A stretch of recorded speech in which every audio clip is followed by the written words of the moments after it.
Let's start with a little exercise. Oh, I just did a thing. I don't know what that means. Exercise. Okay, you didn't exercise. I did a exercise. You came down my stairs? I walked up mine. Okay, I want you to just take a second. Don't answer right away. Counts as an exercise. Think of 3 words to describe me, please. Okay, I'm Be ready. honest. Yeah, You can't hurt my feelings. Yeah. Go. 3 words. Contrarian, funny, Yeah. and stubborn. All right. Okay, that's good. I need to tell you a story. Go ahead.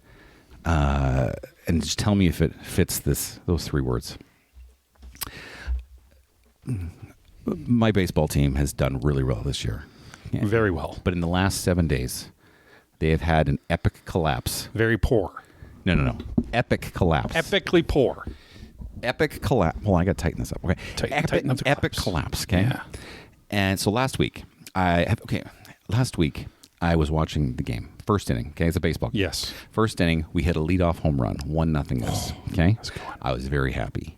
Bottom of the first inning, our starting pitcher gave up 7 runs. Got demolished. I went and I turned off the TV and I turned to my wife. I said, I'm going to take a shower. And I went upstairs. To masturbate. No. Have you ever been so mad that you've gone in the shower and you started yelling and ranting to yourself and then answered yourself for 15 minutes? No. Maybe 20 minutes. No. I was in the shower just fucking yelling at myself and bitching about my baseball team. Internally or verbally? Out loud. Okay, and answering myself out loud for 20 minutes. I just raged 20 minutes. And I'm like, fuck, you can't believe, fuck, well, why would you fucking... And I was, for 20 minutes, I was talking to myself in the shower. I just want to know if those 3 things match the 3 descriptions that you had in your head of me. I think so. Okay. I have a surprise regarding that later. But I want to know, would you rather be naked in the shower ranting to yourself for 20 minutes over a sports team, or would you rather watch 1 episode of The Big Bang Theory? Oh, bring on the soapy anger. Welcome to Season 2 of Radical Apathy, the show that takes a hilarious and different dive into pop culture, gaming, and life. We're here to dissect the chaos and shrug at the drama, all while asking the question, why does it matter? Let's not care together. I like this. Enjoy the podcast Season 2 and share the communities of a to all of us.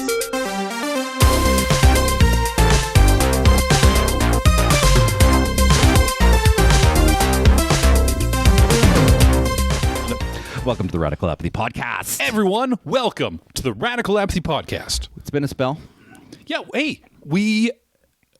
well, I mean, it's just life. No, listen, I'll explain. Explain. Explain. Let's point fingers. Oh. It's me. Yeah. Okay. Well, I was going to set up something more funny about it, but yeah. No. My kid's got sports 5 times a week. Once again, Corbin, you're choosing your spawn over me. It's not only over that. them. It's not only that. My baseball team's only good once every 10 years. and so I have to watch every game, and it happens at 5 p.m. to 8 p.m. and sometimes 8 p.m. to 10 p.m. Like, I just don't have the time. Yeah. And the football season started. Yeah. Okay. And I refuse to do anything on Sundays, Monday nights, or Thursday nights. That's almost most of the week now. That's just how it works. Okay. So sacrifices need to be made for my passions. For who's the one making the sacrifice? You. Oh, okay. Okay. Listen, I got a surprise for you. Hit me with it. As you may have heard in our opening and just now, my baseball team is good for the first time in 10 years, and we're about to win the division. Hopefully, last week we're tied. We are tied. Our record is tied with the second place team. Who is Boston? The Yankees. Is the Yankees. Okay. Not in Boston. But we have the tiebreaker. There's 4 games left tonight. They've been playing like hot ass for 7 straight days. Yeah. Okay. I have chosen tonight, for the sake of the podcast, to not watch the game tonight. Ooh. And I am going to do a live reveal on air of me looking at the score. Jesus. Now, there's 2 phases to this. It's me looking at the score of the Blue Jays game. Yeah. And then the second thing is I have to look at the score of the Yankees game. Correct. Because what happens is the magic number to win the division is 4. Okay?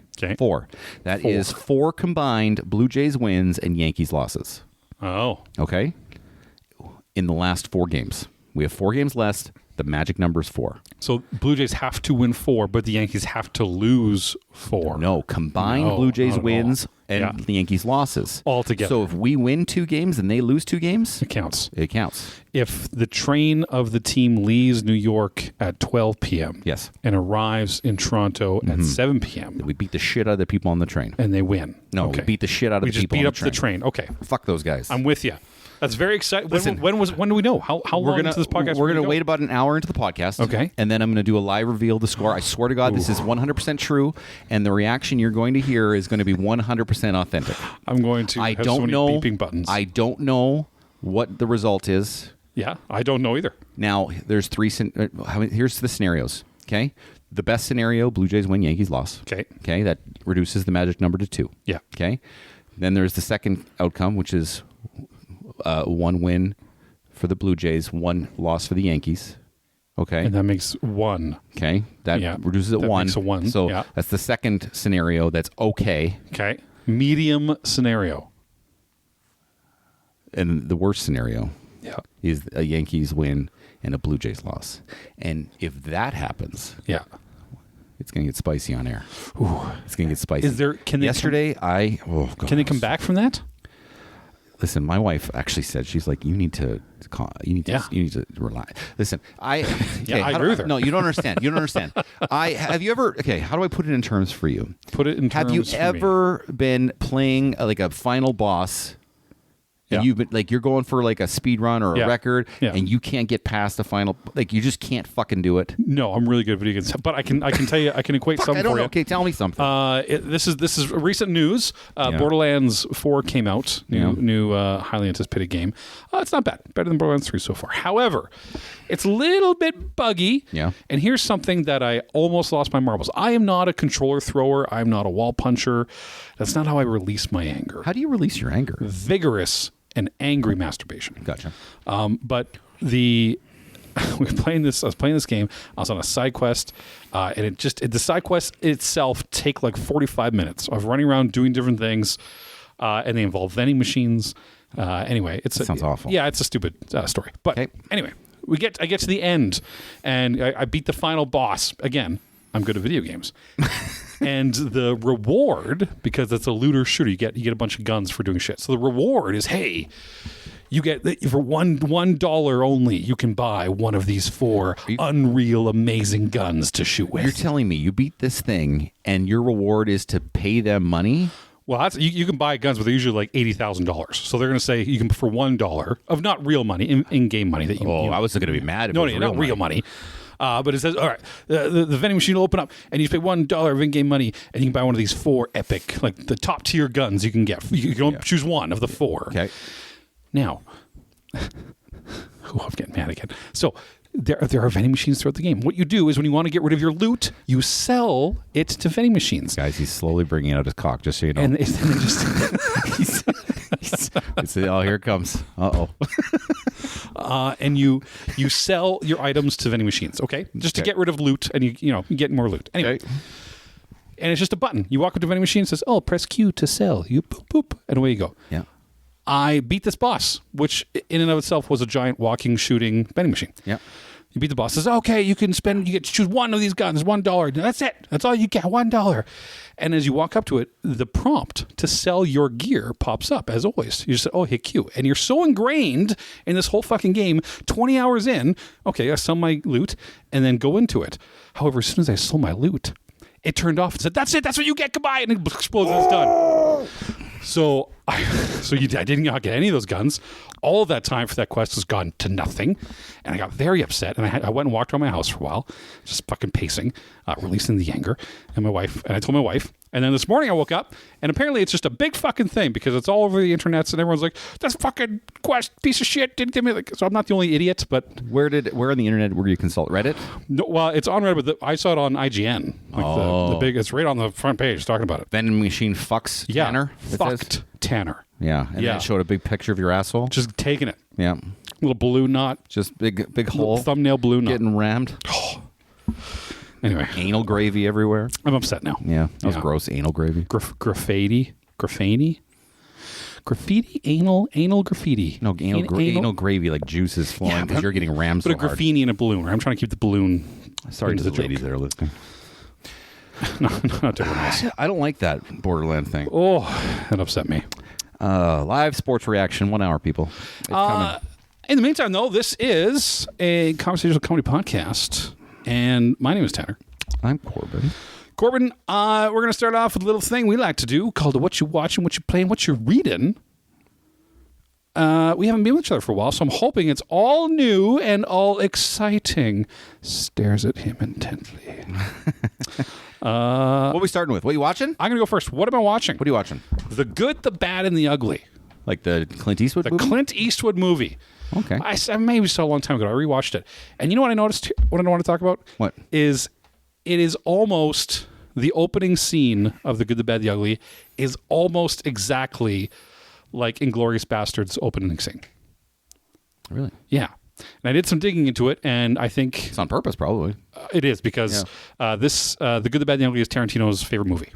Ah. So it makes sense. So a Confederate fortune is buried around in the Civil War, and 3 go to look for it. Blondie, Angel Eyes, and Tuco. And who's Blondie, who's Clint? the good, Who's Clint Eastwood. Okay. Is Blondie.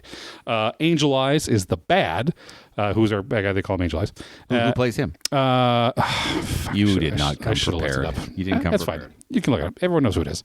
And then Tuco is the Mexican ugly guy, who's just more the rambunctious rogue.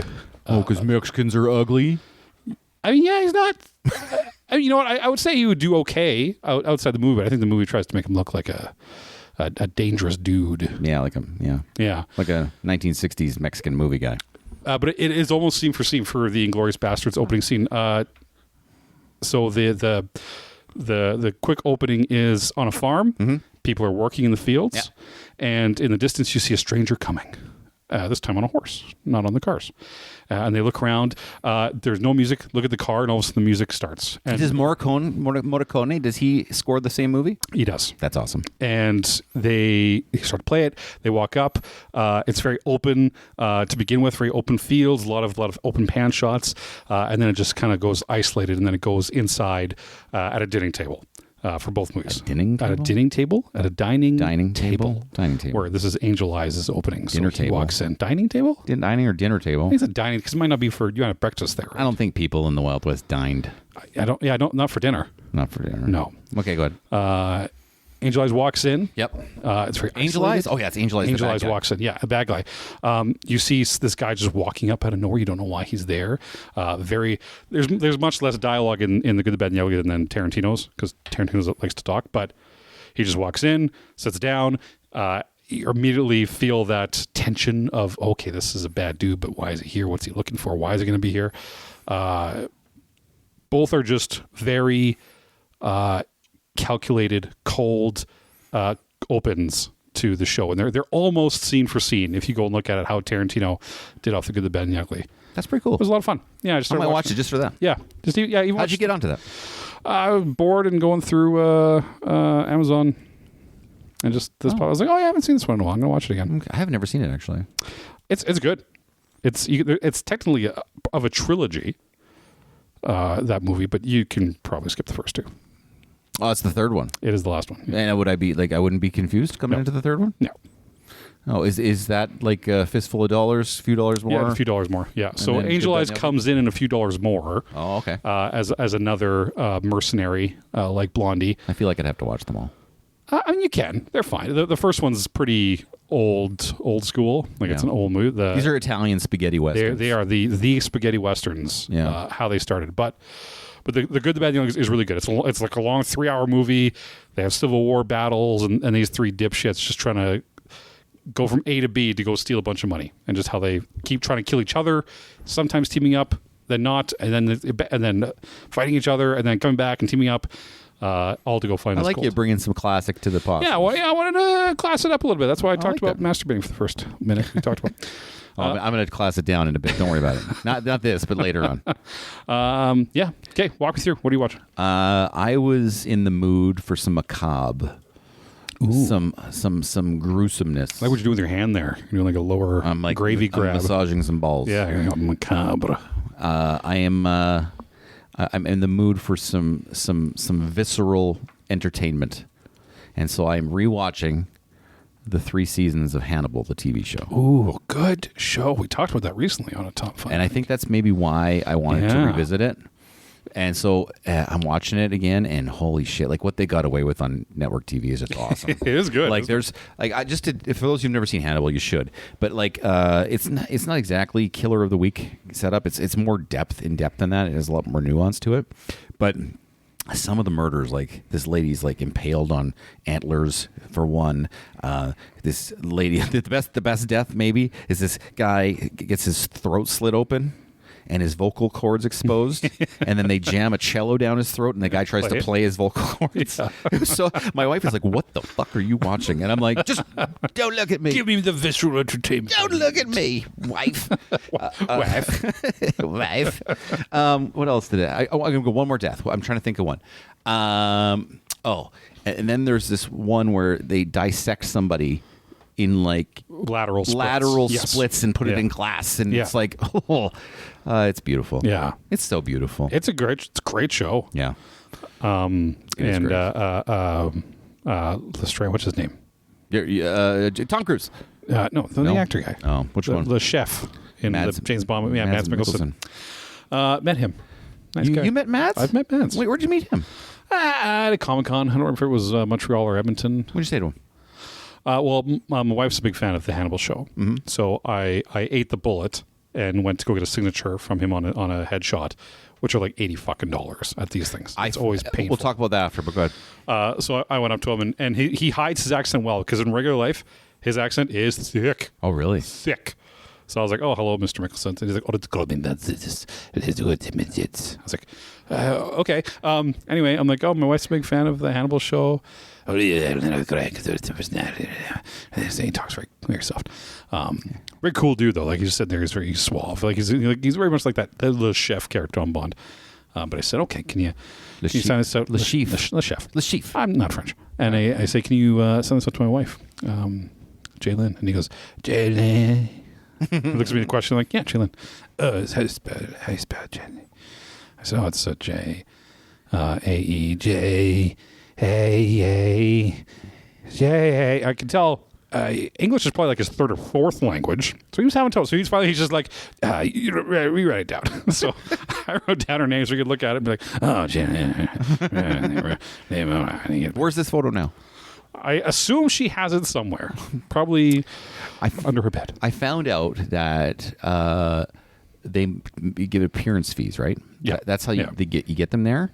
But the photo money, they're required to charge that, and that apparently most of that goes to the convention people. Oh, interesting. Yeah, because they're all crazy expensive. Nobody can go. Like, apparently, you're just not allowed to show up to a convention and give away free shit, like free autographs and pictures.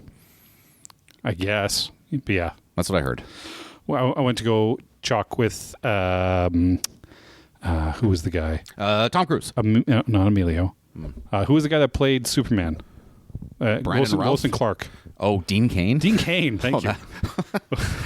Was he in a Confederate flag shirt? No, not at the time. But I went to go see Dean Cain. And his little handler, thermie guy, was like, "Oh, do you want to take pictures?" I'm like, "No, I'm just going to go say hi." He's like, "Oh, what? You're not going to picture?" I'm like, "No, I don't want a picture. I'm just going to say hi." He couldn't understand, because I think you want us to buy something, right? We're like, "No, we're just going to walk up, say hi." We did, which he was fine with. He's like, "I don't give a fuck." I was like, "Oh, hey, man, what's going on? Okay, cool, see you." But they really try and fucking upsell you. Yeah, that's fair. That's fun. Great show, though. Yeah, I like that you're back to doing it. Hannibal. I'm so excited. I'm playing. I want to. What you playing? It may be Corbin, what you're playing.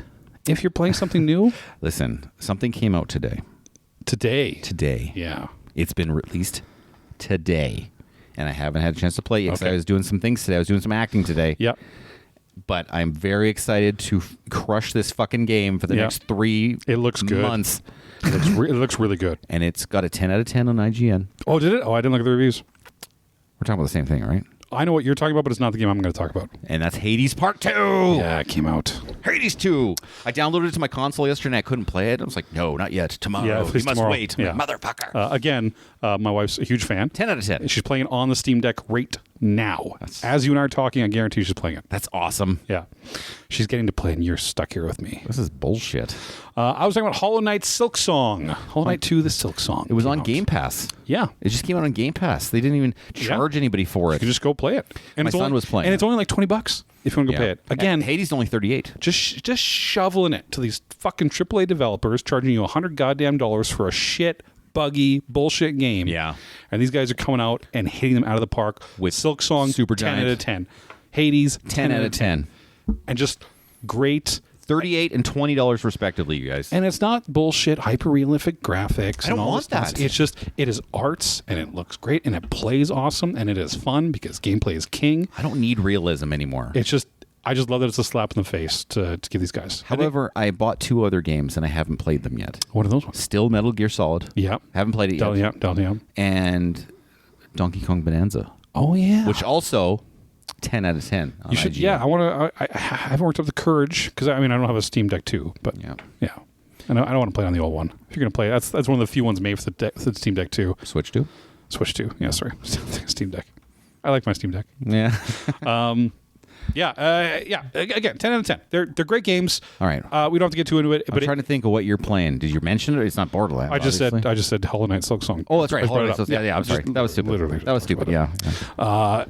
I say stupid stuff sometimes. People were really worried because Hollow Knight was great, and Silk Song's been 7 years in the making of a group of like 3 dudes at Team Cherry who make it. Like there's not a whole group. It's just a few guys that made it. So the delay of it coming out as a sequel to Hollow Knight, people were getting apprehensive because it became the meme, right? Oh yeah, Silk Song will come out when Hell freezes over. That kind of song and dance. How do you pay yourselves in over 7 years without Hollow Knight did very well. Right, but 7 years of income well? Probably, yeah. Because the game still sells after, like, not as much. Yeah. But people will still buy it. But it was bought so much out of the gates. Like, they would have easily made a couple $100 million. Right? And then that just funds your staff and your bill. But again, there's only 3 dudes. So Yeah. they don't have a lot of payment on it. But yeah, it came out. People were worried at Team Cherry. And it's a banger. The People love Radical it. Apathy Podcast wants everyone to support indie developers Please. like Supergiant Yes. and like Team Cherry. Go do it. Get Hades 2. Even if you don't play the game, Go just get go buy the Silk game. Song. It's Support so this good. shit. Teach these AAA shitheads to go how to fuck do this themselves properly. in their faces. We're fiery today. Wait till the score. Wait till the live scores. It's getting. Hide your kids. We're going to get loud. What am I reading? What are you reading? Was it my turn? It's your turn. We kind of both did the playing. So All what right, are you reading? I got 2 comments about reading. Okay. So remember I told you I was doing a palate cleanser and I was reading Jurassic Park? Yeah, to walk away from the vampires. So I'm not walking away. I'm waiting for the next and final book to come out. Anyway, I read Jurassic Park. Fun fact about Jurassic Park, the novel. Have you read it? No. The things that are the same with Jurassic Park and the novel is that there's character names and there's dinosaurs. The entire That book is it. is completely different from the movie.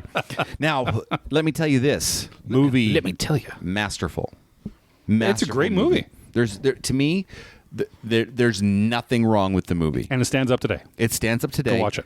I don't think anything's wrong with the movie, but the book is actually very good. And the big difference is they really lean into John Hammond's. He's almost like a greedy, out of control executive.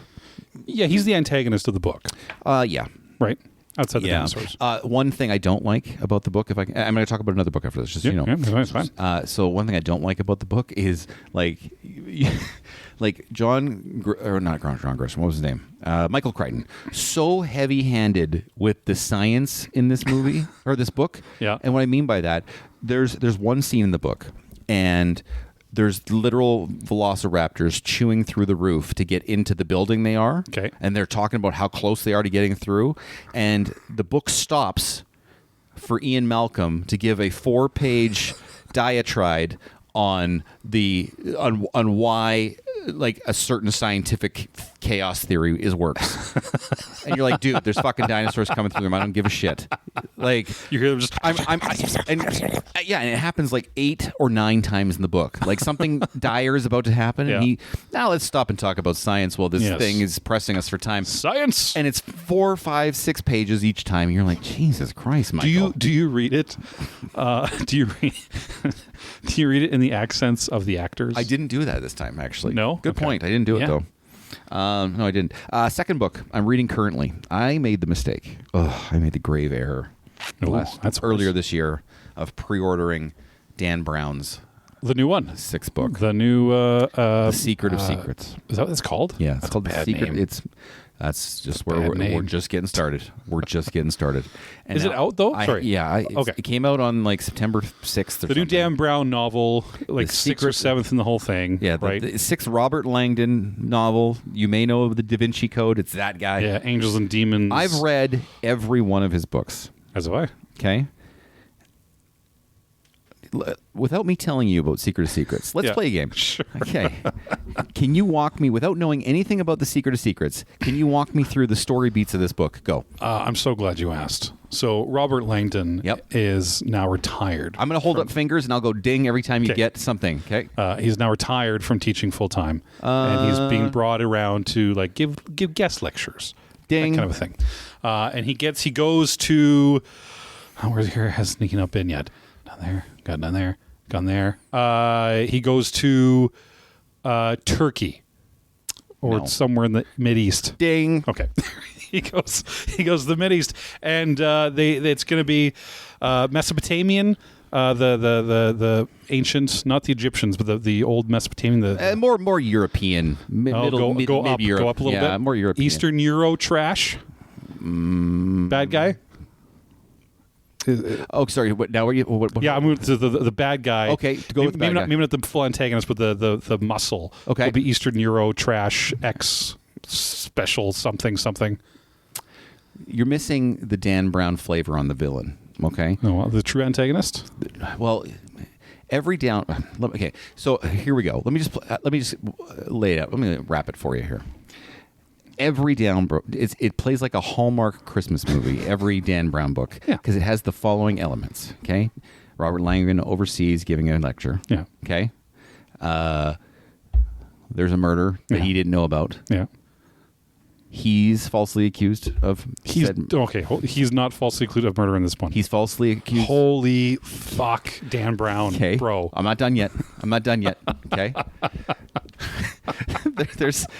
there's a secret guy who's a predator behind the scenes. Yeah. Is he Eastern And European? He's European. Okay, that's a ding. That counts. He's Czechoslovakian. Yeah, that's Eastern Europe. That counts. Check. Yeah, Okay. Prague. Okay. Yeah. And he has some sort of visual deficit to him. Yes, something stands out. He's an albino, or not an albino. They call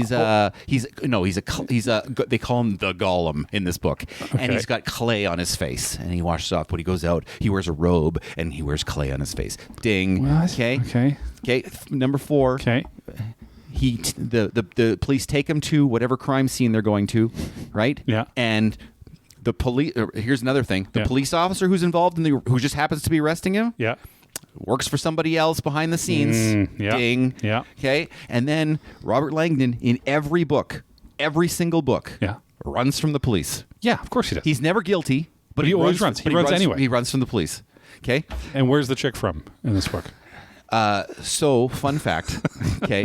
There's like 3 different chicks right now. Oh, Robert. But just doing it. But so I'm not sure. I'm not at the point of the book where I figured out which one they're going Who's with gonna yet. be the chick? Who's Yeah. going to be that? But there's always a chick. There's always a chick. Okay. Yeah.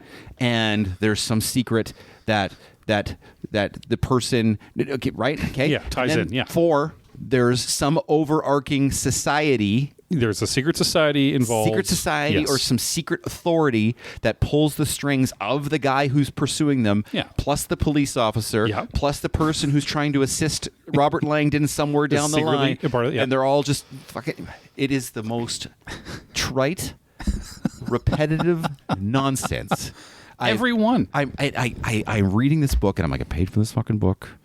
And I kind of half want to know what the secret of secret is, even though it's stupid. It's going to be stupid. It's already stupid because there was one book they had. I think it was originally called The Lost Symbol. Okay, and The Lost Symbol was based around noetic silence or some shit. Yeah, it was the one in America, right? Yeah, I think that was one of them. Yeah. No. Lost Symbol was not noetic science. Or maybe it was. Anyway, there's a chick about noetic science, and Yeah. it's the science of like studying ESP and telekinesis and Yeah. shit. Anyway, he doubles down on this, and he brings back one of those characters. Oh, God. And it's all about. It's just like. It's Ian Malcolm in Jurassic Park, Yeah. but way stupider. it's But not the writing of Michael Crichton. it's so bad.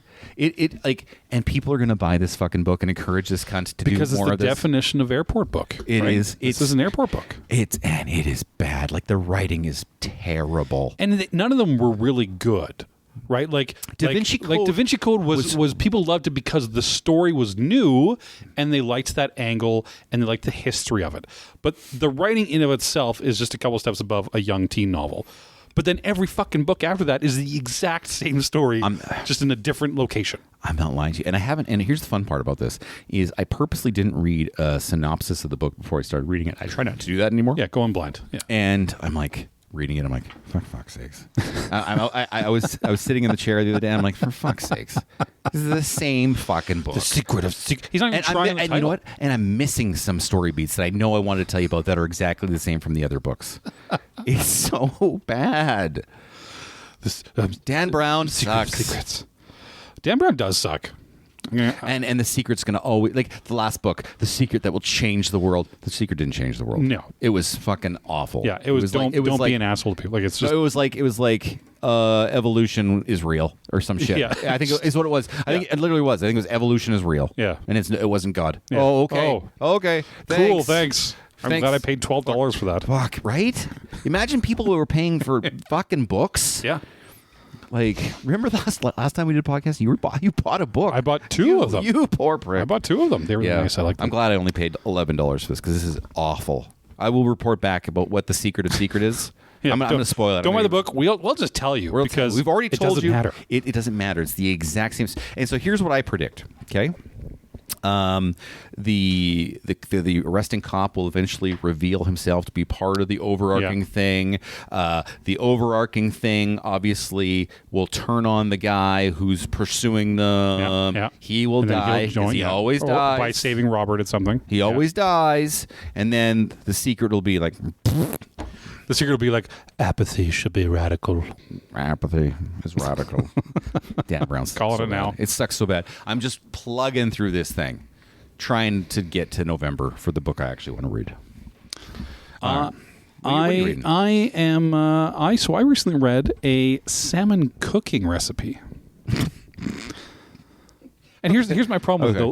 Like Dan Brown, it was complete nonsense. First of all, the times of cooking it are off. Okay, the instructions themselves were stingy. I learned a lot about the writer's grandfather's first Labradoodle that he owned, and how he went backpacking across New Hampshire in 1955. Unbearable. I'm not sure what any of that had to do with cooking a salmon. No. But it was in there. And long story short, the old man dogs dies, and I got a half cooked fillet. So I wasn't super happy with that one either. I wasn't super happy I with assume that. that was Dan Brown's recipe. Yeah, it probably was. So let me ask you: you've ditched the Green Lantern thing. I've tried to get you to read. No, I still have it. Okay, and then you've ditched the vampire book. I tried to get you to read. I still have it. Yeah, but you're not reading them. Well, the problem is, you made many argument on this podcast about intentionally ignoring things that people tell you to read and do. Yeah, but that's me. Right. So I intentionally don't tell you about how I'm reading them because I know it'll bother you. It's been too long. I want to talk about this. Anyway, salmon recipe. I forget what it's called. Skip it. It's not very good. We'll call it salmon recipe. All right, let's just Dan update. Brown salmon recipe. I got some feedback from a viewer. About? Last podcast, we spoke in depth about my shitting habits. Yes, we did. All right, and how I'm mad at toilet paper and all these things. And so this writer reached out to me and said, "Hey, dipshit, have you tried Dude Wipes yet?" Dude Wipes. And so, for the purposes of the podcast, I bought some Dude Wipes. Okay. Okay. Can you give a description of what Dude Wipes are to the people? Best clean, pants down. Dude wipes.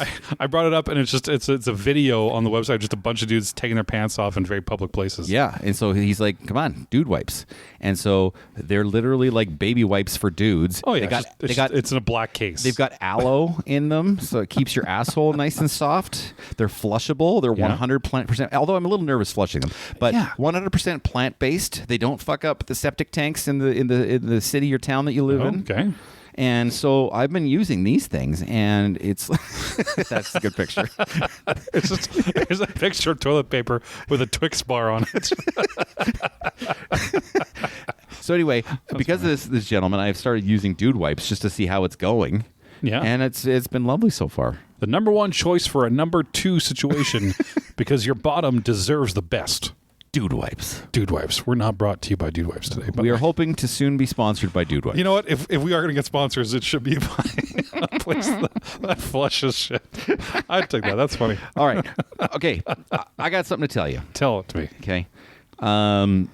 You know I'm a sports fan. This is General Gripes now. General Gripes, everybody. Welcome to General Gripes. This is General Gripes. I got a General Gripe. This is an in-depth one too. Okay, you're not gonna. You might like it, but you might not. Okay. I don't know. I'm prepped to be mediocre on it. I honestly don't care. So here we go.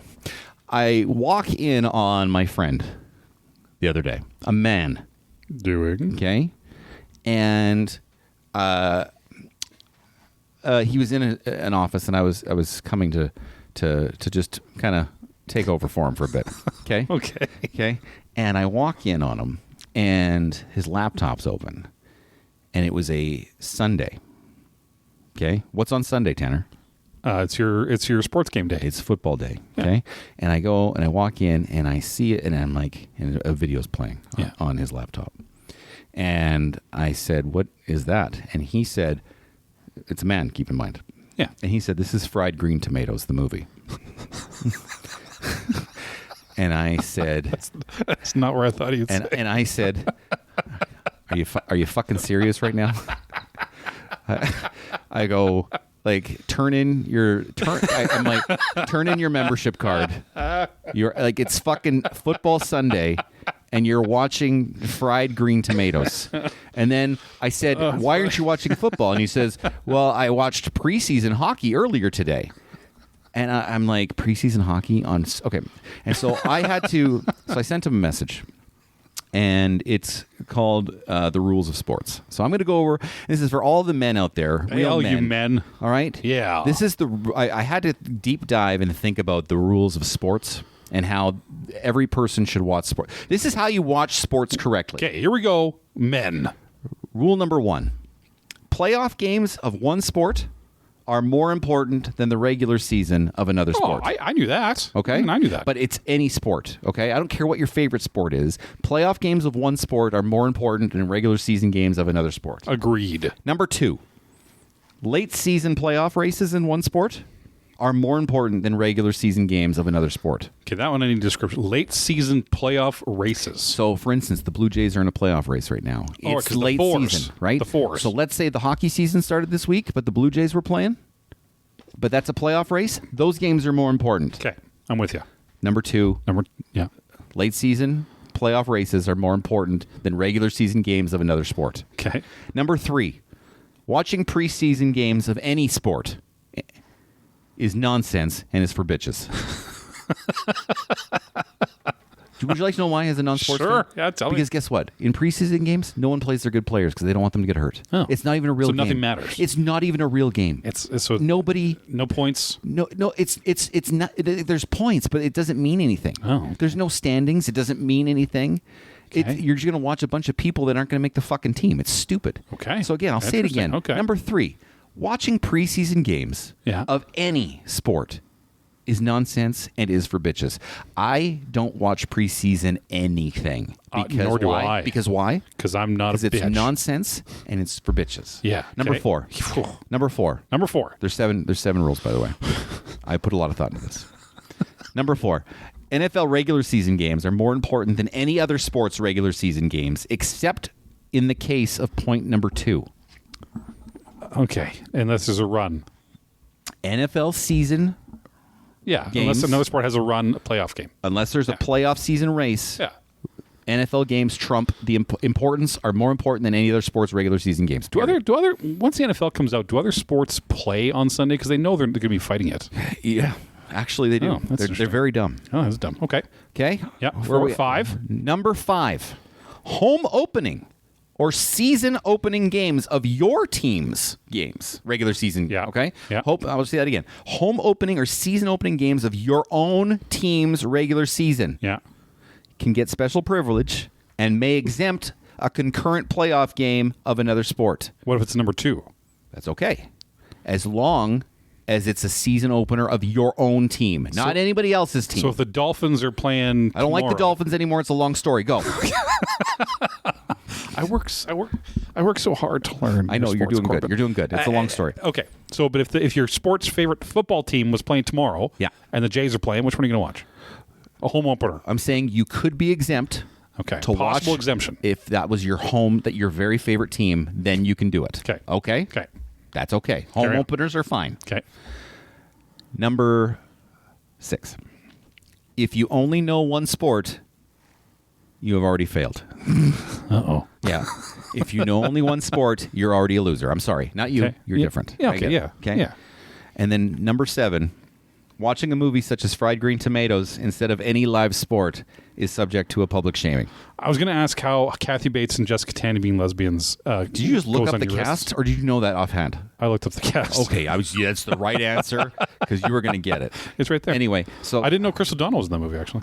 neither did I because I'm not. Fried green tomatoes. I'm not. Old. I remember I had to read this book in You had to school. read that yeah, book? we had to read this book in school. I'm going to read just. And here's the thing. That's why I knew that Kathy Bates and Okay. Jessica Tandy were lesbians. Really quickly, I'm gonna. Okay, I'm gonna read what I sent him afterwards. I'm gonna go, guy. I go just for fun. I looked up the synopsis of Fried Green Tomatoes, and I sent it to him. And I Yeah. go, this is what you chose over NFL Sunday. Okay, men, pay attention. Yeah. Amidst her own personality crisis, Oh, yeah. a Southern housewife meets an outgoing old woman who tells her the story of 2 young women who experienced hardship and love in 1920s Alabama. Itchy and Ruth. Okay, I'm going to say that again. Like, this is a man that was doing Yeah, this. yeah. And so here's a fun fact. Yeah, this one's a little controversial. I'm not sure if I should tell it. I'm going to just show it to you. But on my text message feed, on text message feeds, you have the ability sometimes to change the background picture of your text message Yes. feed. Yep. And so the second I sent him that synopsis, that's what I changed the background feed to. So it's On his text. so he sees it every time he looks at it. It shows up on both of our phones. And so just so he knew how I felt about. Quick question then. Yeah. Is he a football fan? Listen, I've been grooming this kid. Not like that. Wow, Jesus. I've been grooming, Really off subject, but okay. I've been grooming this kid for 3 years. Yeah. On football, baseball, and Yeah. basketball. Yeah. Just not just like on all sports. Like, let's round your character out a little bit. Okay. You're a little too narrow. Yeah. Okay. A little bit. Yeah. Okay. He's watching Fried Tomatoes. Yeah. Watching Fried Green Tomatoes. Yeah. Okay. And I thought I did good work. And then this slaps then I in the walked face. in and it just all fell apart. Wow. Fried Green Tomatoes, starring Jessica Tandy, who's 90 in this movie. Like, what are we doing? No, like, Yeah. serious, what are we doing, men? Men used to carry swords. Men used to have armor. Yeah. Yeah, they carried swords and around. Sports, you watch sports. That's what you do. I'm okay with video games. Video games is cool too. Okay? Yeah. But you know what? He wasn't playing a video game, Tanner. Oh, well, he was watching Fried Green Tomatoes. Yeah. Yeah. I wouldn't have been watching it. Hey, you want to watch Fried Green Tomatoes with me? No. No, you don't. I don't. Because it's silly. And then he watched a preseason hockey game. Which that's on the list. We talked about that. That's not allowed. Watching a bunch of who gives a fucks who aren't going to make the team for the regular season, which isn't for like another month. I'm so excited that Wait till I read. You're so riled up Wait already. till I read we get to this the live scores. game. We're so riled up already. I'm just so mad. Like, and like, Okay, I got a question for you. yeah. Is it about the sports rules? No, but it is about men. Yeah. I want to know your thoughts on a topic. Okay. Okay? And I want to know your thoughts on the topic, listeners. Eating alone in a restaurant. Go. I do it all the time. All the time. All the time. You go to a restaurant, you sit there, you eat by yourself. Yeah, once. I'm not going to say once a week, but once every couple weeks. Yeah. During the day on Yeah. a weekday Yeah. when my kids are at school, my wife's at work. Yeah. I will go have lunch. Okay. And I just like being serene Yeah. and having a meal. Okay. I do that. I don't do it, but I think I would like to. Yeah. And maybe I'm obviously not as old as you are, obviously, but I think I think I've crested a line Okay. in your agency. Yeah. Where now I thought about it, I think just sitting in a restaurant by yourself eating food would be nice.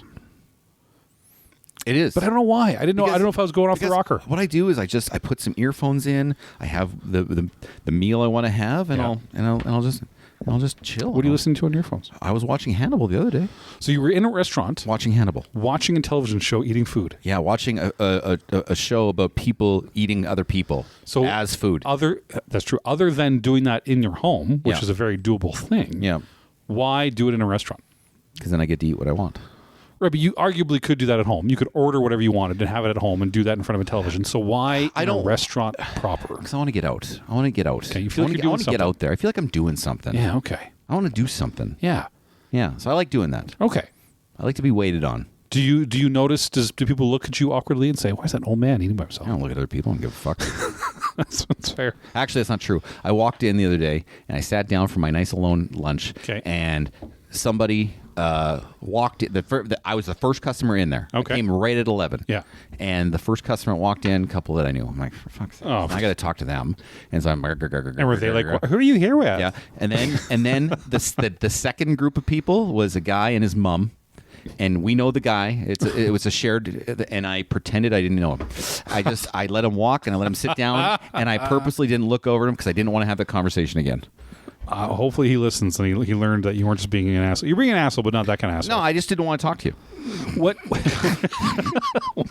I don't know if he listens. I don't know. Do you? Okay, I got to ask one question. Do you always go to the same restaurant? No. It's different. I have one that I go to more often than not. Okay. But generally, no. I switch it up. Okay, interesting. Yeah. Okay, so I'm not off the rocker then. No. For thinking that's doable. I go to movies by myself too. Yeah, but that's I do too. That's different. But Although- just sitting in a public restaurant, I wanted to. Although I don't know about you, but I'm done with the movie going experience. Oh, it's rough. People don't know how to shut the fuck It's up rough. in these movies, and I'm out. It's rough, man. Like it's awful. Yeah. Like I hate it. Yeah. Me and our good friend of the show, Allie, we went to Weapons a couple weeks ago. Yes. And the fucking people behind us wouldn't shut the fuck up. And I'm not tough or anything, but I pick a fight with these people. I'm like, will you shut the fuck up? I think I said that to him. Will you shut the fuck up? And did they? I don't remember. I moved after that, so I didn't give him the opportunity to. It was like, hey, I'm going to yell at you, and I'm not going to give you the opportunity. And I'm gonna walk away before you say and anything. I'm not going to give you the opportunity to fix it. Suck it. Okay, I like it. What else you got? In the meantime, last time we talked, I was finishing up Stranger Things. To catch up. Season 4. Yeah, catch up. I just wanted to. I don't really want to talk about it a ton. Season 5 is coming out, but Yeah. I really hated the Russian storyline. When he's in the jail? When he's in the fucking jail. I hated every second of it. And I hated the traveling L story and the traveling California people. Oh yeah, that was all. Listen. Everyone hated that. So what I'm hearing now is that Stranger Things 5, apparently the word on the street is no fucking around. Like, get into it right away. no Lord of the Rings ring journey. Yeah. We're just getting to it. It's fucking action, balls to the wall, season 5. Boom. Hope so. And they're long episodes. That's allegedly. Allegedly. It looked professional. I'm shaking It looked my hands. Jazz hasn't already. It looked professional. Jazz hands. It looked nice. Anyway, and I just wanted to mention that. I had to go and buy 3 wing nuts. Okay, little screw ends. Yeah. Wing nuts from the local hardware store. Mm-hmm. Firstly, none of the nuts were placed where they should be. I don't like how they organize those places. Like they have the sizes, the layout on the sides, and they're all different. I take a handful. I have my little screw with me. I test it, but this doesn't work. It says fucking 3/8. It should be 3/8. But one works. Oh, okay, so it's about 3. Yep. And then none of them fucking do it. People they move them to all different sizes. Okay, that was the first part of my day. Then I went to the foot store. Yeah. or the what? The shoe store. I was gonna say what's the fucking foot the store? foot store for shoes. Yes. Did you go to Skechers? Yeah, Dude, the new one just we just opened fist up. bumped. I have my new shoes up there, I love fucking Skechers. I love them. but here's the problem. Was it 3 for 2? Same fucking problem, Corbin. What? People were taking the shoes and moving them around in different boxes. I don't like that. So the one box would have one size and a completely other size in the shoe, or just a shoe. I've never thought to ever look at that before. Yeah. Well, in this place, fuck it, because it took. I was in a shoe store for probably close to an hour, trying to find the shoes that I liked, because then they never had either the size or the sizes were all fucked up. It's the same day as the Wingnut, so I was a little upset that day. Radical Apathy brought to you by Skechers. Skechers. Slip-on cloud fit. I'm never going to go back. What? Yes, Sorry, you will. Sorry, no. Yes, you will. I will never go back to non-slip-in shoes. Oh, yeah. I'll never is go what back. I meant by that statement. I'm never bending over to put on shoes No, ever again. never again. Never again. Slip-ons exist. That is what I wear from now on. We, as men, can wear suits with runners and get away with it. Guess what I did? I went to a funeral. And you wore shoes? And I wore Skechers that I Skechers? bought there. I bought fancy-looking black Skechers, and I put them on, and I didn't bend down, and I wore a suit, and I went to a funeral, and I wore them, and no one noticed. You're my fucking hero. I love that. That's why I went Sorry there. for your loss, sir. Thank you. But that's why I went there, to buy those shoes, because I'm like, I'm not Honestly, wearing fancy black shoes. I went there, and then I saw other shoes, and it took me an hour to find them, but I found them. And it's an outlet store, so they don't know where anything is, right? But And it's a new store, so Twice they're the like same. shit. They're like shitless layabouts. They don't know what they're PSA doing. people, Yeah. if you move shit, just put it back to where it should be. Be a better human being. Oh man, that's a good story. I'm glad you did that. I got so many things to talk about. I am tired Ah, of electric vehicles and their commercials. fucking EVs, man. I'm tired of these commercials. I'm watching sports. Yeah, I assume so. Yeah, Okay, what is sports for again? selling shit. Men. Sports sorry. for men. Yeah, to sell shit to men. Okay. Yeah. And they're selling. Now I've owned 2 electric vehicles. I've tried them. Really? I've had 2. Oh, I didn't know that. Okay, and I sold them. Because yeah, Okay, I tried one. It was all right. Sold it. Tried another one later. It was all right. Yeah. Give it. I never again. Probably. okay, Okay. I'm keeping my car forever. never again. But let me tell you, what's not manly. Electric vehicles. Okay, they don't make good sounds. You don't feel that like the. And all the sounds are fake, right? Because EV vehicles don't make noises. They go. but that's They sound fake. like golf carts. But that's a fake noise. Sometimes they are. They had to put it in because they kept running people over. They sound like golf carts. Yeah, they're little electric. Yeah, like there's a whirring. That's Yeah. definitely. Yeah. I just wanted to say that I'm tired of those fucking Okay, commercials. yeah. Get off my sports. Yeah, sports. Get off my sports. That's all I have to say about that. Sport commercials. I have to read. Okay, go ahead. So Look, I got this list here, just so you, know. you do a couple more because I've only got like 2 left. Okay, I'm really excited to announce to you, and I thought we'd have a little quick discussion. Oh, sure. In Yeah. 2034 and 2035, Okay. So 10 years from now. Superman Yeah. and Batman Yeah. are public domain. But are they going to be? Yeah. Are they? Yeah, they'll be public domain, and the Seagulls and the Canes can go fuck themselves. But or is Warner going to do something to fuck it, like how Disney's trying to do with all their product? I don't, like what? There's nothing they can do. If it's public domain, anybody can make their own Superman movie. Yeah. Anybody can make their own Batman movie. Done. There it is. It would be cool. Yeah, and Like there's a they don't have to pay- Tarantino Batman movie? Anybody. Yeah. There'd be fan Batman movies and fan Superman movies. Yeah. And I bet you someone will make like some brilliant thing. If it's wide open, someone's going to do it. There's going to be a lot of shit. Yeah. But There'll be tons of shit. someone will make a glorious one. Right? Yeah. Public domain Superman and Batman. Think of that. Yeah. This is our lifetime. They could be kissing. Public domain. Kissing in the movie. But Each Superman other. and Batman? Yeah. They could. Yeah? Yeah, you don't know. Maybe they'll watch Fried Green Tomatoes with that other guy.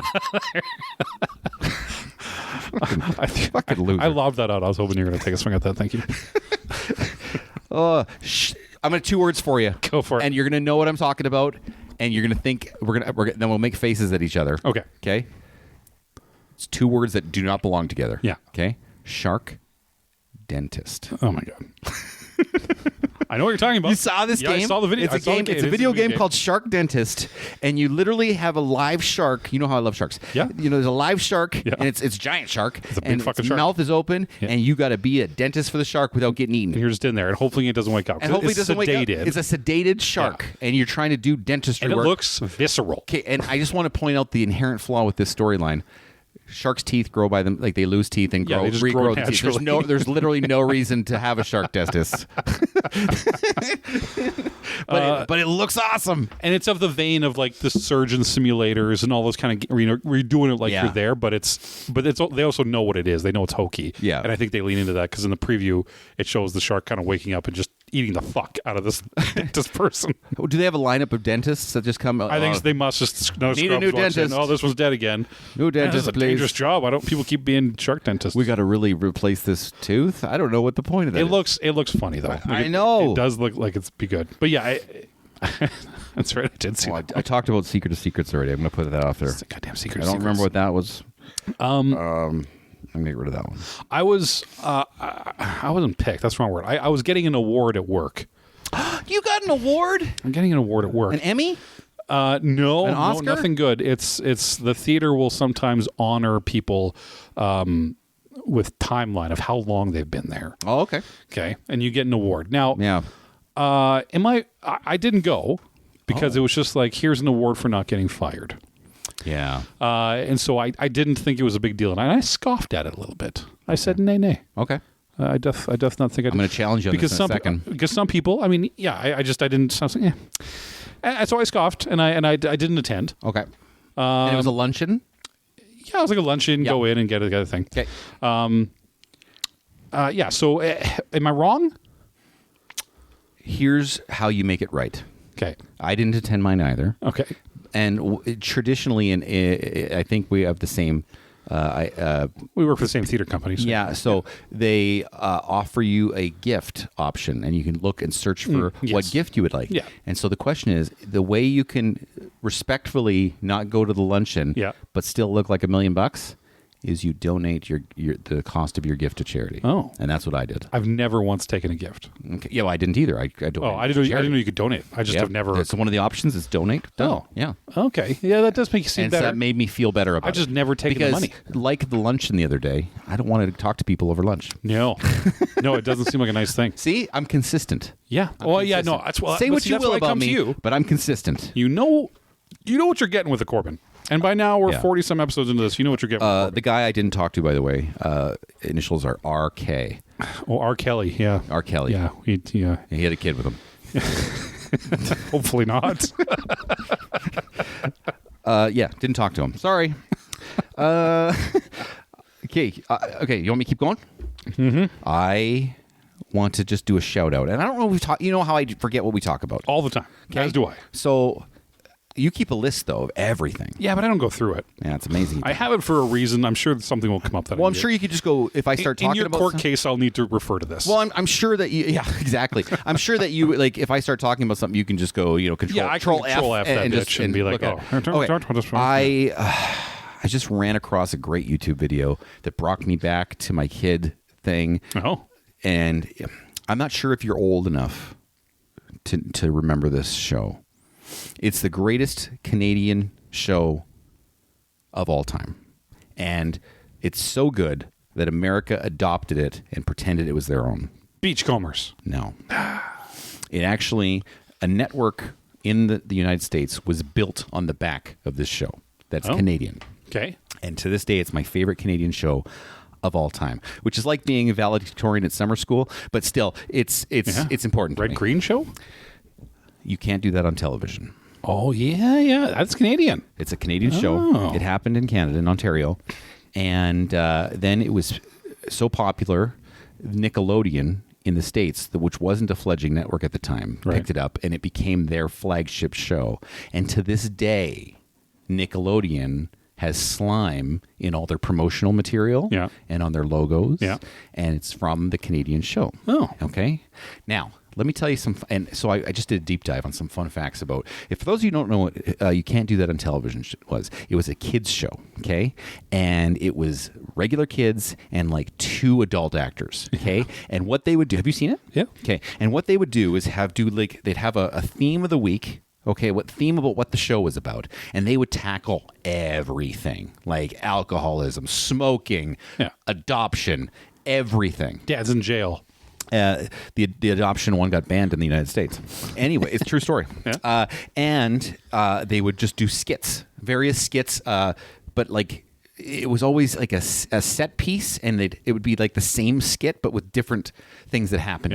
Yeah. There's one, and when I tell you this, it's insane. Like there was one with a kid who's always attached to a firing post, and they're about to shoot him. Yeah. Okay, and then he's like, "Ready, aim," and the kid goes, "Wait," and he's like, "What is it this time?" And then they have a talk about what the thing is. Why is my dad in jail? There's one where the kid's in the dungeon, and he's like, and they're just going to leave him there to die. Yeah. There's one with Senator Lance Prevert is his name. Yeah. I'm going to say that again. Senator Lance Prevert. Prevert. Okay, and he's this disheveled-looking dad. He looks like an alcoholic. He's totally alcoholic. That's what they played him as. Yeah. And he would have like interactions with his family. There's always a guy as a teacher teaching a class. There was this thing about like kids in lockers, and they would talk to each other. Long story short, the guy who created the show, okay, he was very specific about a couple things. He didn't want any kid actors. He just wanted kids. Okay. So kid actors came in, he's like, no. And then if they're like, no. So a lot of people who were hired were people that were just with other people that he went and found to say, you come and do it. People that were with the kids who were auditioning. He hired a lot of those kids because he didn't want actors. Gotcha. Number 2, the rule of the show is very simple. I don't want the kids to learn anything. Okay? That's true. He goes, this is not a learning show. I don't want them to learn anything. Yeah. His reasoning was very simple. He goes, kids go to school all day and they spend all this they don't need to learn anything when they come home. They just need like a half hour to just fucking relax. Yeah. That's what this show is for. Okay?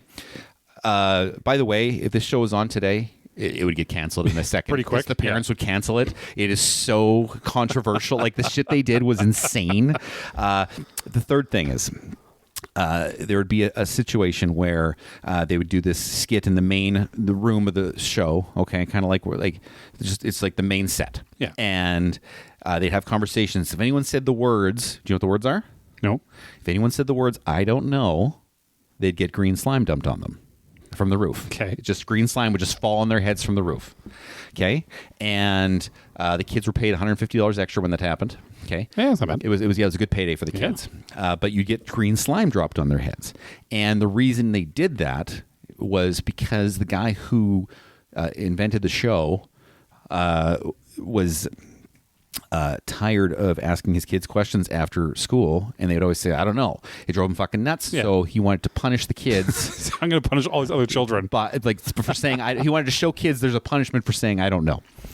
Anyway, so I watched a bunch of clips on YouTube.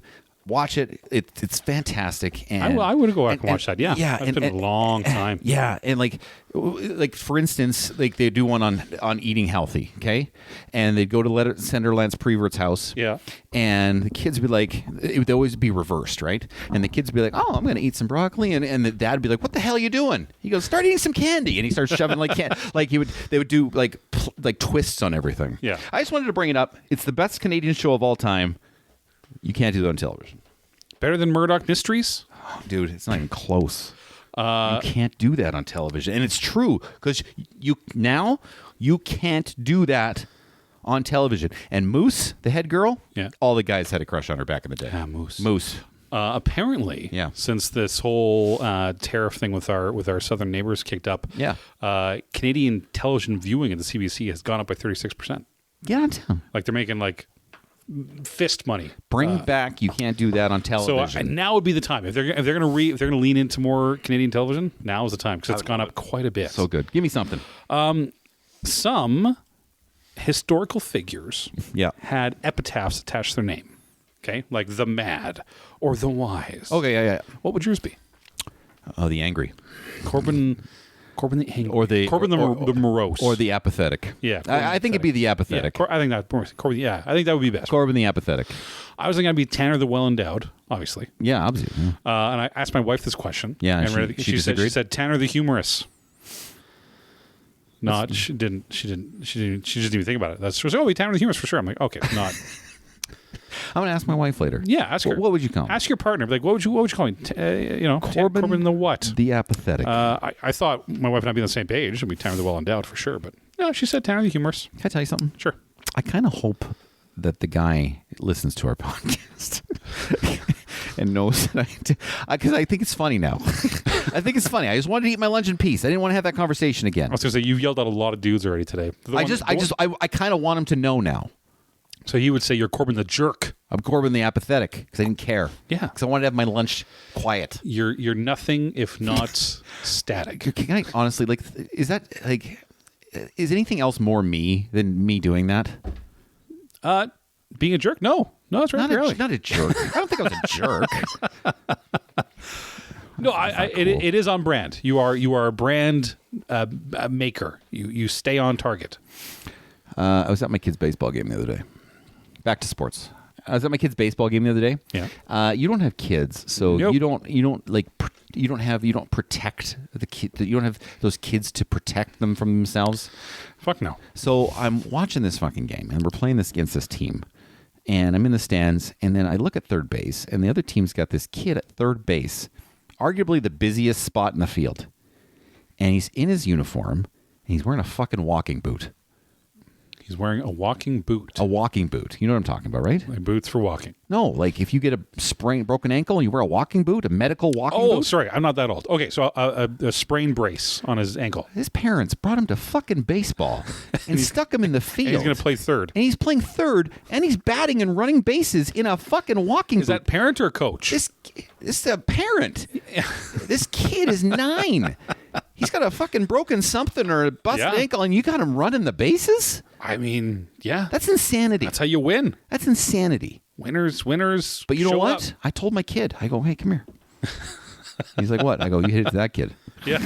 You hit it to that kid. He's not getting it. Yeah, you line drive everything to like, 3. I'm like, I point. He looks at me. I go, hit it to that kid. He's like, what? Hit it to the shitty kid. Use what you get. I like that. That's all my gripes. That's all right. Cool. I got one question for you. Go. It's not a gripe. Okay. But I just thought of it today.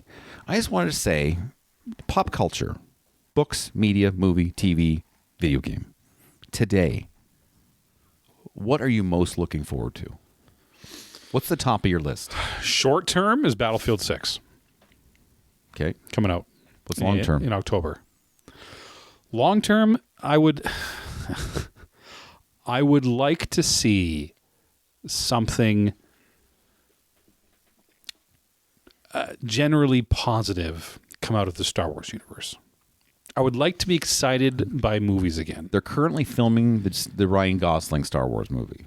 I know, but I'm going to need to see a lot of really good bangers before I start to get excited again. Here's why there's reason to be excited about the Ryan Gosling.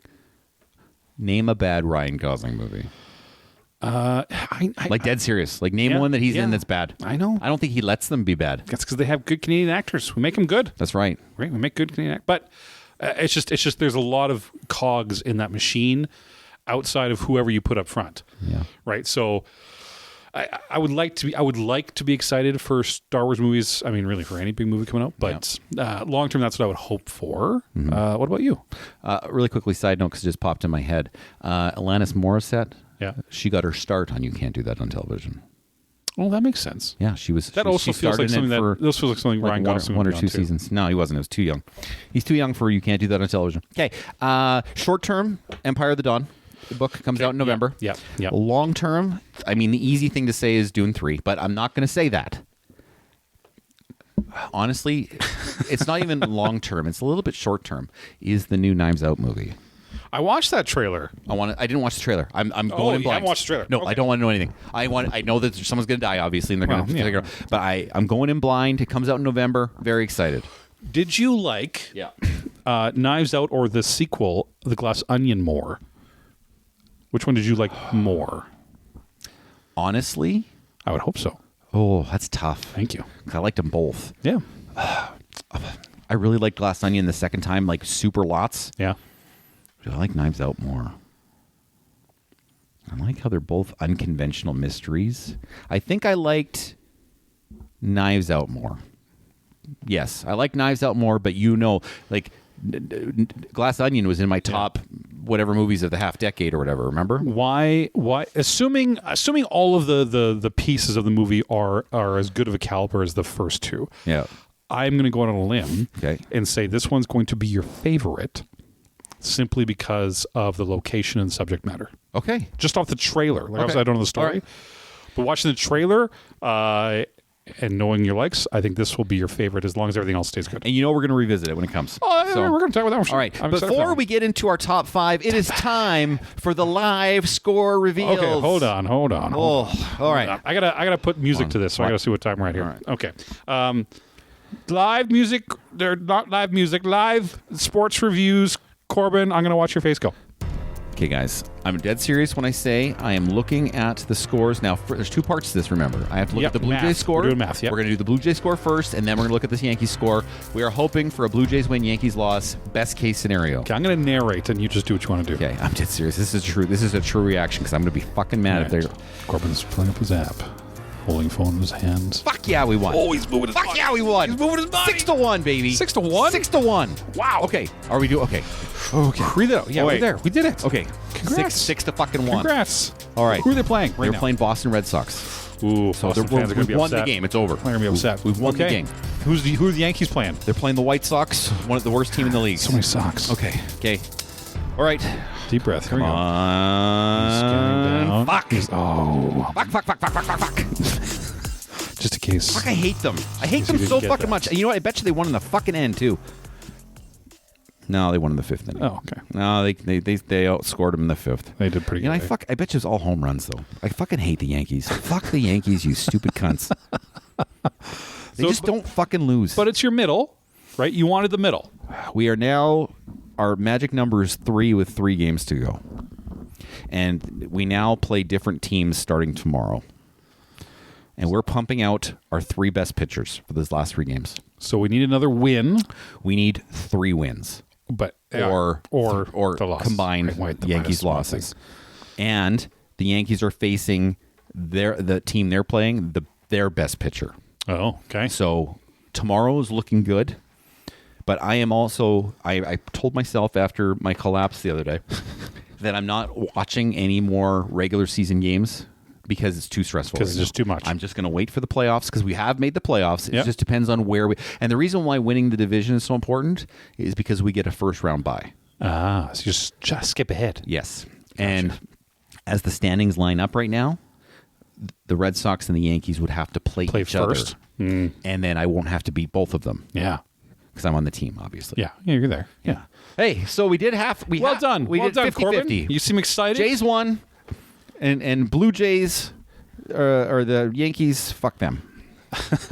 I'm just gonna just fill some air. I'm just gonna look at the stats real quick. Yeah, he's going to do things that probably could be done later when we're not recording a Look at that. podcast. I'm gonna have to watch the highlights later. Okay, We're excited for that. But now we get the sports done. let's go. With a very did we excited retire? Corbin. Let's go. Did we talk about retiring? Let's We go. did. We did that already. I don't want to say let's go then. Yeah, you said it. Let's go. To our Top 5.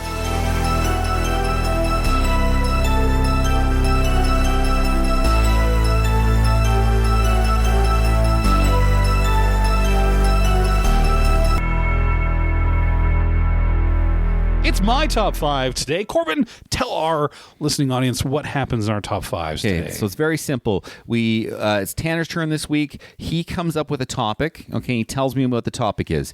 Then we come up with our own individual top 5s. We don't tell each other what they are, but we reveal them live together. If we put the same thing in the same spot,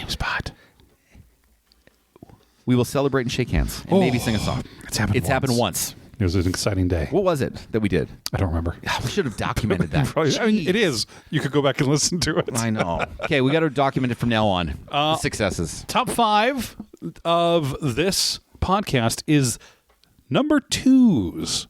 The best Brought to you by Dude Wipes. That actually works over there, doesn't it? Dude Wipes. Number 2. This is the best second in command of all media. Wouldn't it be awesome if I actually set that up? Like, I planned on talking about Dude Wipes. I had the guy recommend the Dude Wipes. I know to me. you didn't, You but that would bring be the funny. number Yeah. 2s. I think that's kind of funny. I think people would give us a lot more credit than we probably deserve for planning They're these. so witty. They're so witty and smart. How do they know they're going to do that? Complete accident. All right. Yeah.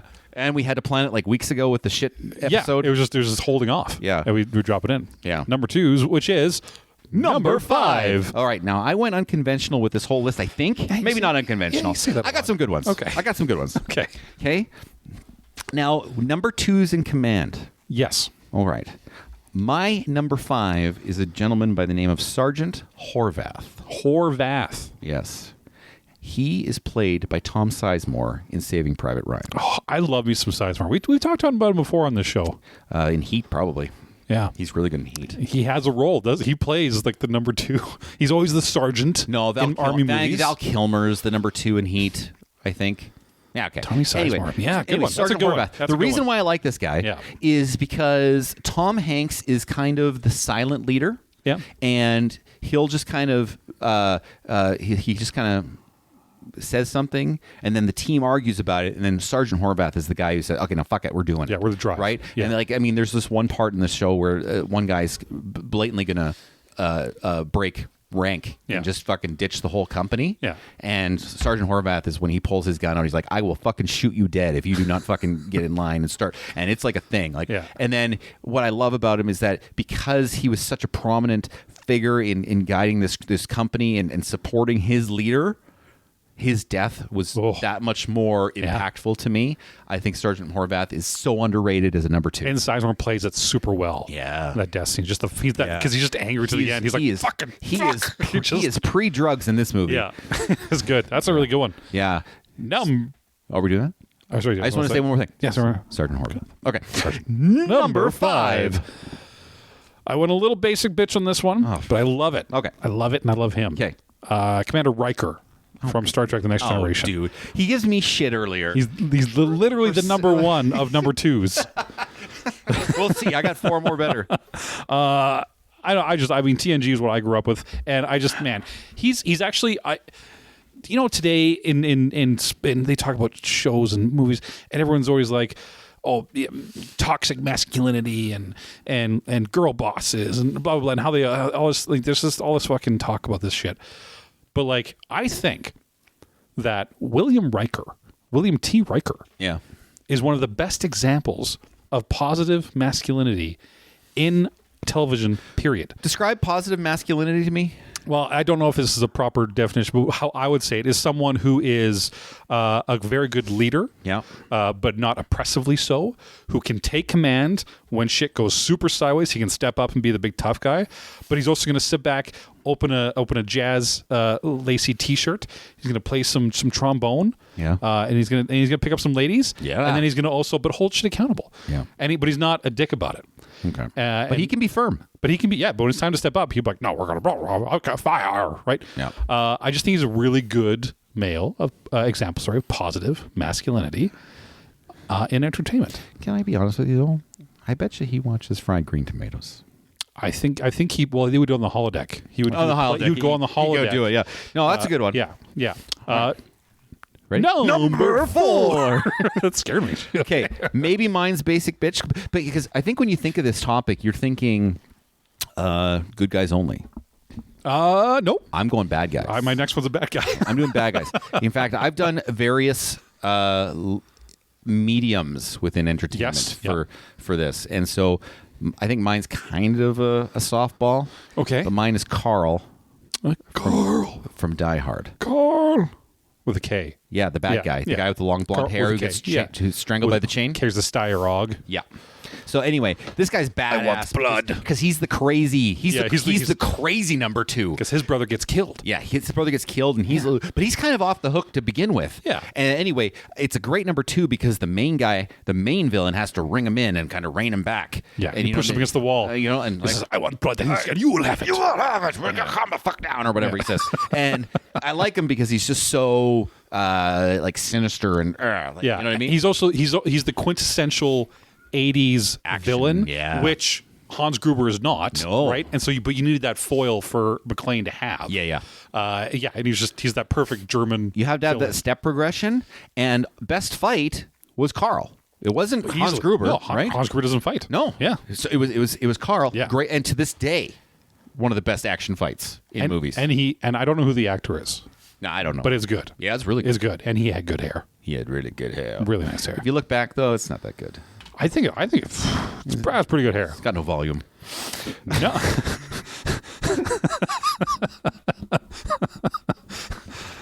He uses dude wipes.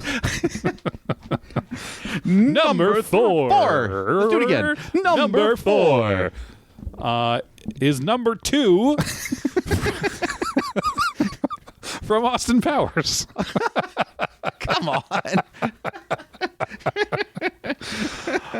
All right, I like it. Yeah, he's literally number 2. And to further drive the joke down, number 2 then once gained his own number 2, which was of course called number 3.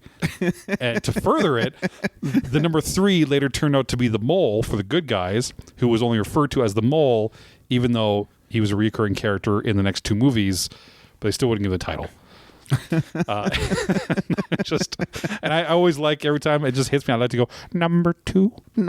It's just fun to say. Well, you know what? I got to tell you, I grew up in the '90s, in the late '90s. Yeah, and when I was at, isn't that when you got your first mortgage? I was 18 or 19. Yeah, okay. When that movie came out, and I mean, that's all we did was quote that fucking movie. That and Seinfeld, right? And we all, if you wanted to talk to your friend, really, what's your friend? Right? That's how you talk to your friends. And it was so stupid. It was awesome though. It is, but that's my number 2 is my number 4. Number 3. I went fantasy. Oh, kind of child fantasy. Child fantasy. Oh, okay. Professor Snape.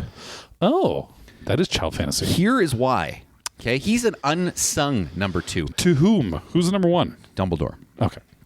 Okay, fair enough. Because you don't find out for 7 movies. Yeah, takes a long time. That this guy is part of the good guys. One of the good guys. He's playing a role. Yeah. For years. Not playing a role. He's actually pretty honest about it. Like, he feels that way. Yeah. But what I like is you find out in part 7.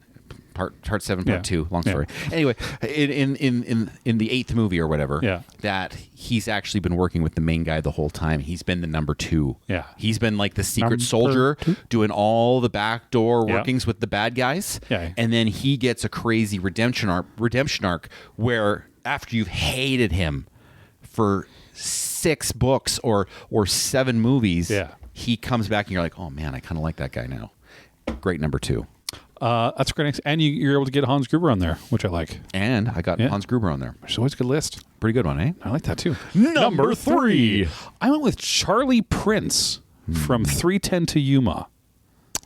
I've seen it, but I don't remember Ben Foster. Yeah, Ben Foster. He was underrated actor. He was a cunt in that movie, or was he a good guy? No. He was a bad guy. He was number 2 to Russell Crowe's character. That's correct. I remember that. I used the C word a lot tonight. Yeah.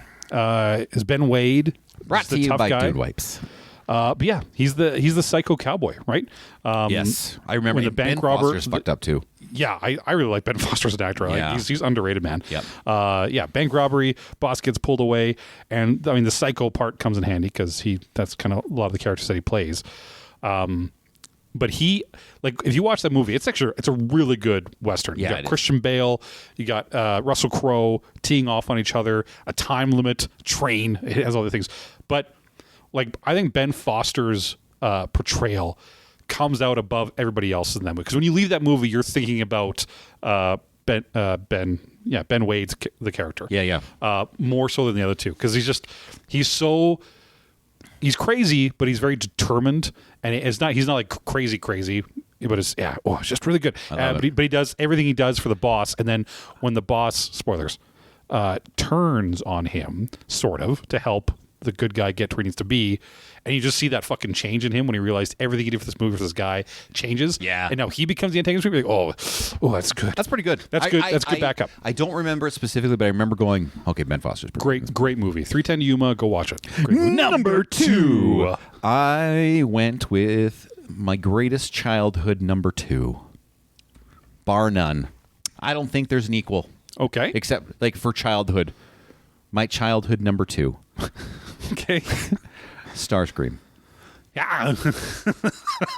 What was that? Megatron, no! I must have this. Frank Welker, man. Yeah. Frank the Daddy Welker. Starscream. Like, he was the most pussy number 2. Okay? Yeah. Ever. Yeah. Like he was always weaselly. He was I will always take Megatron. Oh, Megatron, please don't step on me. He was so back channel. And then his mecha was the 1986 Transformers the movie. Yeah. And he takes over. He basically throws Megatron out of a fucking plane. Yeah. And says, "Later, dude." Yeah. And then he puts a crown on himself, and he's announcing his coronation. And he's and then Galvatron comes in, the old Megatron. He's now Galvatron, and he blows the shit. He just disintegrates him, and you're just like, "Oh, that's awesome!" It was like the greatest number 2 exit ever, because he shoots him, and he just goes and he just turns gray and turns to ashes, and you're like, "That is in my head to this day." I'm like, "That's the greatest number 2 exit, ever." Yeah. Starscream and Transformers the movie, which is a fantastic movie. It's. If Michael Bay just made that movie in real life, that would have been the highest selling movie ever. You know what? I don't trust Michael Bay. That needs to be a Denis Villeneuve. Yeah, someone with a fucking brain. Number 2. I wanted to give you another little bone here. I picked Jaws from The Spy Who Loved Me and Moonraker. Okay. Yeah. The Jaws, the swing at the number 2 of the Bond world. Yeah. Right? Spy Who Loved Me. He plays second fiddle to Carl Stromberg. That's the same guy that had the nail in his head in Happy Gilmore, wasn't it? Where he played Richard Keel in Happy Gilmore 2. That's correct. See? A well-versed actor. And in Moonraker, he worked for Hugo Drax. Yeah. And both movies, he just wants to bite your jugular vein. He was in Moonraker. What was the other one again? The Spy Who Loved Me. Spy Who Loved Me. Yeah. Everything's personal preference, right? Yeah, I mean, totally. Right? I liked Sean Connery. Okay. I liked Roger Moore a lot. Oh, yeah. I liked Pierce Brosnan. Yeah, that's my favorite Bond. And I loved Daniel Craig. Yeah. I fucking hated Roger Moore. Yeah. I hated his era of movies. Yeah. So I don't have that affinity for Jaws. So did Sean Connery. I hated those movies. Sean Connery hated those movies too because they were so hokey. They were terrible. They just leaned into that 70s cartoonification of it. I'm surprised the franchise didn't collapse after that, because the 80s movies weren't as successful. They were awesome. Yeah. Like License to Kill and The Living Daylights. Awesome 80s action movies. Yeah. And they didn't do the success that they deserved because of those shitty 70s movies. Yeah. It's true. I love those ones. But you're right. Jaws definitely a memorable But everyone character. knows Jaws from Bond. Yeah. Yeah. Everybody does. Yeah. Number 2 is what we just talked about. Let's go ahead and talk about. This is what happens when we take breaks, Corbin. Yeah. We lose our consistency because we lose our time. We go number 1. All right. I had to get a horror movie in here. That makes sense. My number 1, number 2. Yeah. Can you guess? From a horror movie? Yeah. No, I don't watch horror movies. And when I say it, you're going to be like, oh, yeah, that's a good one. Okay, what is it? Stu Macher from Scream. Oh, that is a good one. Yeah. That is a good one. Okay. Listen, nobody... What's that actor's name? Fuck. Matthew Lillard. Thank you, Lillard. Yeah. Nobody did comic relief. Like, after he was revealed to be the killer, the comic relief was like, he just turned it up, and you're like, oh my God, this guy's awesome. And he turned out to be the ultimate number 2 for me. Yeah, that's true. Scream was a movie I saw 6 times in the theater, more than any other movie I've ever seen in the theater. Jesus. I saw it 6 times. That's a lot. And I think the next closest was maybe 3. Yeah. But I saw it 6 times. I loved that movie. Stu Macher was my favorite character in that movie. Yeah. And I'm slightly kind of happy and mad at the same time that they teased Stu Macher to be the bad guy in Scream 6. Yeah. And then they couldn't keep a secret about Scream 7, and he's in Scream 7. And so if they make him the ultimate bad guy over the ochre, that would be so cool, obviously. But I feel like it's already spoiled, but I'll still be happy to see it. Another kind of underrated actor. Like I know he did Scooby-Doo and all that kind of thing, but I like Matthew Lillard. He's funny. Yeah, he was awesome in that movie. Yeah. Like he just because Billy was kind of straight. Yeah, but Stu was like, "Oh my god, he's actually really unhinged." Here's the foil, right? He's unhinged. Yeah, you need the foil to it. It was awesome. Number one. And my number one for top 5 number 2s comes to Corbyn from Radical Apathy. Are you kidding me? No. He has a strong presence. Okay. He has a great buttery voice for radio. Oh, he does. He always brings the comedy softballs for his number 1 and boss to hit him out of the park every time. Comedy softballs to what? For his number 1 and boss to hit them out of the park every time. I don't think the main Radical Apathy host would be as good without Corbyn there riding his coattails to lift him up. Oh, wow. Yeah, top number 2 for sure. Wow. Yeah, that's a great. That's a good entry. That's my number 1. I as the number 1 have a game for you to play today. All right. Now we did again. We're a little we're sorry for a little choppy today. We don't have we didn't hug with our shirts off, so we're not quite connected. But I wanted to go with old reliable today. Best is best. Best is best. Yes. I was doing best is best today too. Oh, I was going to work. Okay, here's the story. Yeah, I was working on the game, but I got busy with an acting job today. And I couldn't do the best is best that I wanted. Would you like to know what the best is best was? Sure, yeah. I wanted to take 4 eras of music. Okay. And put them into 4 songs from each eras of music. Yes. And then make it into... Whittle it down? And whittle it down for you in a best is best. I like that. But it was one-hit wonders. Oh, I like that too. It was one-hit wonders in an era. Maybe foreshadowing to something else down the road. I'll see if I remember. This one, you've actually mentioned several of them on this list already in this podcast. Oh, really? I haven't brought it up.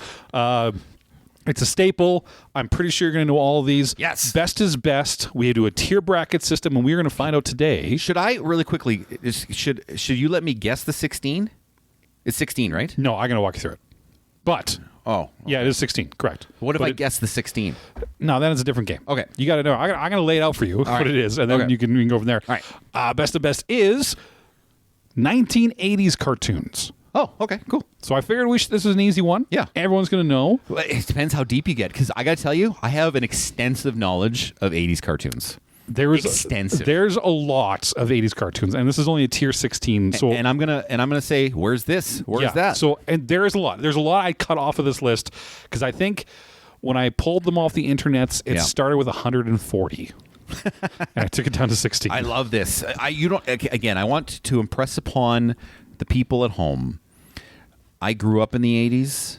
I was hooked to Saturday morning television. Oh, yeah. I knew all the cartoons. I feel bad for all kids who don't have that now. In fact, I'm going to comment on every cartoon. Here we go. Okay. First top of the bracket, we have He-Man. Yeah, it's a fucking great one. Versus G.I. Joe. You know what? And these are all going to be tough because they're all bangers. Let me tell you why He-Man is better than G.I. Joe. This is, first off, if you've never seen He-Man, drop your shit and watch He-Man. Okay? Yeah. Okay? He-Man was awesome because of, they both had good songs. Oh, there's so many good songs on this list. But the He-Man song may be the best song in all of 80s cartoons. He-Man. In the Masters of the Universe. Yeah. Listen. He-Man was a better cartoon. Yeah. They both did the after the show. Here's the lesson of the cartoon, which I loved. Remember, kids. Remember, children. The reason why I liked He-Man just a little bit more is because Cobra could never. They were like stormtroopers. They never could hit their shot. Yeah, they didn't. And that bothered me when I watched G.I. Joe. And He-Man, they fought, they punched, it worked out. And Cobra and G.I. Joe, the worst marksman I've ever seen. Weird thing about He-Man, I mean, he carried the Sword of Power. However, Sword of Power, the power of Grayskull. He was never allowed to use the sword against anybody in the show. Yeah, that's true. That was the rules from the production coming down. But he has it, but not allowed to. Next bracket. There's He-Man. a new He-Man on Netflix. Yes, and I wish they had the same song. You should really keep the song. It's well, Keep the fucking 80s song. 80s theme songs were unbelievable. Can I also say a little side note? Sure. I love the voice actors in G.I. Joe. Okay. Yeah. Because you had a lot of the favorites, like Frank Welker was in there as well, all that kind of stuff. He's awesome. But I mean, the voice actor for He-Man was kind of my guy. Skeletor. Skeletor. Well, Skeletor, I think, is Frank It's Welker Frank- too. Frank Welker, yeah. So I mean, Frank Welker did them all. He did all of them. But yeah, no, I love the voice actor for He-Man. Okay. Fuck yeah. We're both with each other. All right. Next one. Yeah. Transformers. Yeah. And Thundercats. Oh. Yeah. You know, let me tell you about Thundercats. Nobody, like, I can't make a good Thundercats joke anymore, like, because nobody knows it. Yeah. Like, Thundercats, ho. Anyway, let me tell you. Listen, Transformers is the better one, okay? Yeah. Oh, yeah. But I got to say, shout out to Mum Ra, okay? The Yeah. villain. Like, because as a kid, you're like, oh, it's this little mummy. And you're like, holy shit. And he turns into this fucking guy. So Mum Ra was super cool. Yeah. Okay? Yeah. But not as cool as Megatron. Not as cool as Starscream. No. Definitely not as cool as Optimus Prime. And I'm going to give a shout out to Gen 2. Okay? Yeah. Because Rodimus Prime was like my favorite fucking guy. Yeah. And I had Hot Rod's Transformer, and he was my guy. Oh, I didn't know loved Rodimus Prime. And they really turned up a notch in that Gen 2 of Transformers, because they ditched because after the movie came out, then the Gen 2 they switched over, yeah. and then they ditched the G.I. Joe formula where people could hit their shots again. Okay, Yeah. and guys died and got hit and stuff. So shout out to Transformers, they did it right. Okay. Next we have Fraggle Rock Okay, and Muppet Babies. oh, you know what? Oh, Muppet babies will make your dreams come true. Muppet babies will Or- do the same for you. Fraggle Rock. Fraggle Rock. Dun, dun, dun, dun, dun, dun, dun. Yeah. Both all good, all great tunes. You know, did you say that? What was the topic? 80s cartoons or 80s shows? Sure. This is the only non-cartoon. I'm I just had. saying. But I had to. It depends what you I had said. to put Fraggle Rock and Bubbies on there. You know, here's you want to know something weird? Yeah. Is I like the Muppets more than I like the Fraggles. Yes. Okay, but the Muppet Babies is not the Muppets. No, it is a cartoon. Do you know what I mean? It's a good cartoon, Like it's but yes, it's a so cartoon. for that reason, I have to go with Fraggle Rock. I would also go with Fraggle Rock. And besides, I don't care what babies do. Muppet Babies. Muppet Babies. And they always do the imagination stuff. Although, like, the Star Wars episode was my favorite. The next group we have. Yeah. Fraggle Rock wins. Wait, did you say the same thing? Yeah, it's Fraggle Rock. okay. Yeah. Okay. Next we have Gummy Bears Yeah. versus DuckTales. Okay, this is easy for me. Okay. Easy for Okay. me. And it's DuckTales. Okay, good. I was gonna say. Okay. I was gonna. Don't you say Gummy Bears? Okay. A couple reasons. One, the DuckTales movie was fucking awesome. Unbelievably good. It was so good. Yeah. What was it called? Something with the Lost Lamp or something? Is that the sequel? I think that's that the sequel? DuckTales the movie, and then Yeah. DuckTales the Lost Lamp is the second one? I think the lamp is a sequel. I don't remember. I remember there was a genie. I wrote Dyke Tales and it brought me back to Craigie Tomatoes. DuckTales. There we go. We're going to get canceled. Stop it. It's not funny. Can't joke about things anymore. Okay, so it was DuckTales by far. Although Gummy Bears had a really good song, but DuckTales had a better song. Yeah, sorry. So the DuckTales, the TV movie was just called DuckTales, and then the actual movie with Christopher Lloyd was DuckTales, the movie Treasure of the Lost Lamp. Treasure of the That's Lost something. Lamp. Okay, yeah. Yes, DuckTales. Yeah. And so it's better because it got a fucking movie. Oh, And the movie was awesome. so good. And here's the thing with DuckTales. Okay? Woohoo. Gummy Bears were on Saturday mornings for me. Okay. Yeah. And so I got to see all of them. Yeah. Okay. But DuckTales was on in the morning at 8 o'clock, and I had to be at school at 8:30. Ah. So I only ever got to watch the first 15 minutes of it. Then you had to go. And so then I always never got to see the end of all the episodes. So teasing ya. I was way more invested in DuckTales. Fair. Fair? Yeah, and it's a better show. Okay. Next we have The Real Ghostbusters Yeah, that's classic. or Darkwing Duck. You know what? I was going to see if you're going to put Darkwing Duck on this. Yeah. Real Ghostbusters wins for me. I love Darkwing Duck, but Real Ghostbusters wins for me. I told you about the Peter Venkman paradox last time we had a thing. To remind people at home, the Peter Venkman paradox is that the guy who plays Peter Venkman in the cartoon also plays the cartoon Garfield, and then Bill Murray plays Garfield in the movies and Peter Venkman in the movies. Yeah, so that's pretty cool. Ghostbusters, because we were all at Ghostbusters nuts when we were kids. And the real Ghostbusters is a good cartoon. It was actually good. It's a really good cartoon. Yeah, it's really good. Yeah. And what was the other one we were against? Because I don't remember. That's how good the other one was. Darkwing Duck. Yeah, Darkwing Duck was all right. Yeah. It was like Batman, right? It was cool. It was like if Darkwing Duck was up against Gummy Bears, I would pick Darkwing Duck. Right. But Darkwing Duck was the shoot-off of DuckTales. Yes. Right. It was more ducks. But fair enough. The real Ghostbusters is actually really good. I am the stranger in the night, or whatever. I am the stranger in the night. But don't get it confused with the Ghostbusters cartoon. No, the Ghostbusters cartoon was on USA Network, and it happened before the movie ever came out. And it was a guy and a fucking monkey. Or was it a dog? Or is he a big walking monkey? It was a walking ape. Yeah. And then there's two guys in a walking ape. And they would they wouldn't bust ghosts in the traditional sense. They would just investigate ghosts. And I remember because I would always go to the States for trips. I always go down to Montana. And my thing was like, I get new cartoons here. And I'd always watch Saturday mornings. I'd watch the USA Network because they had the Cartoon Express.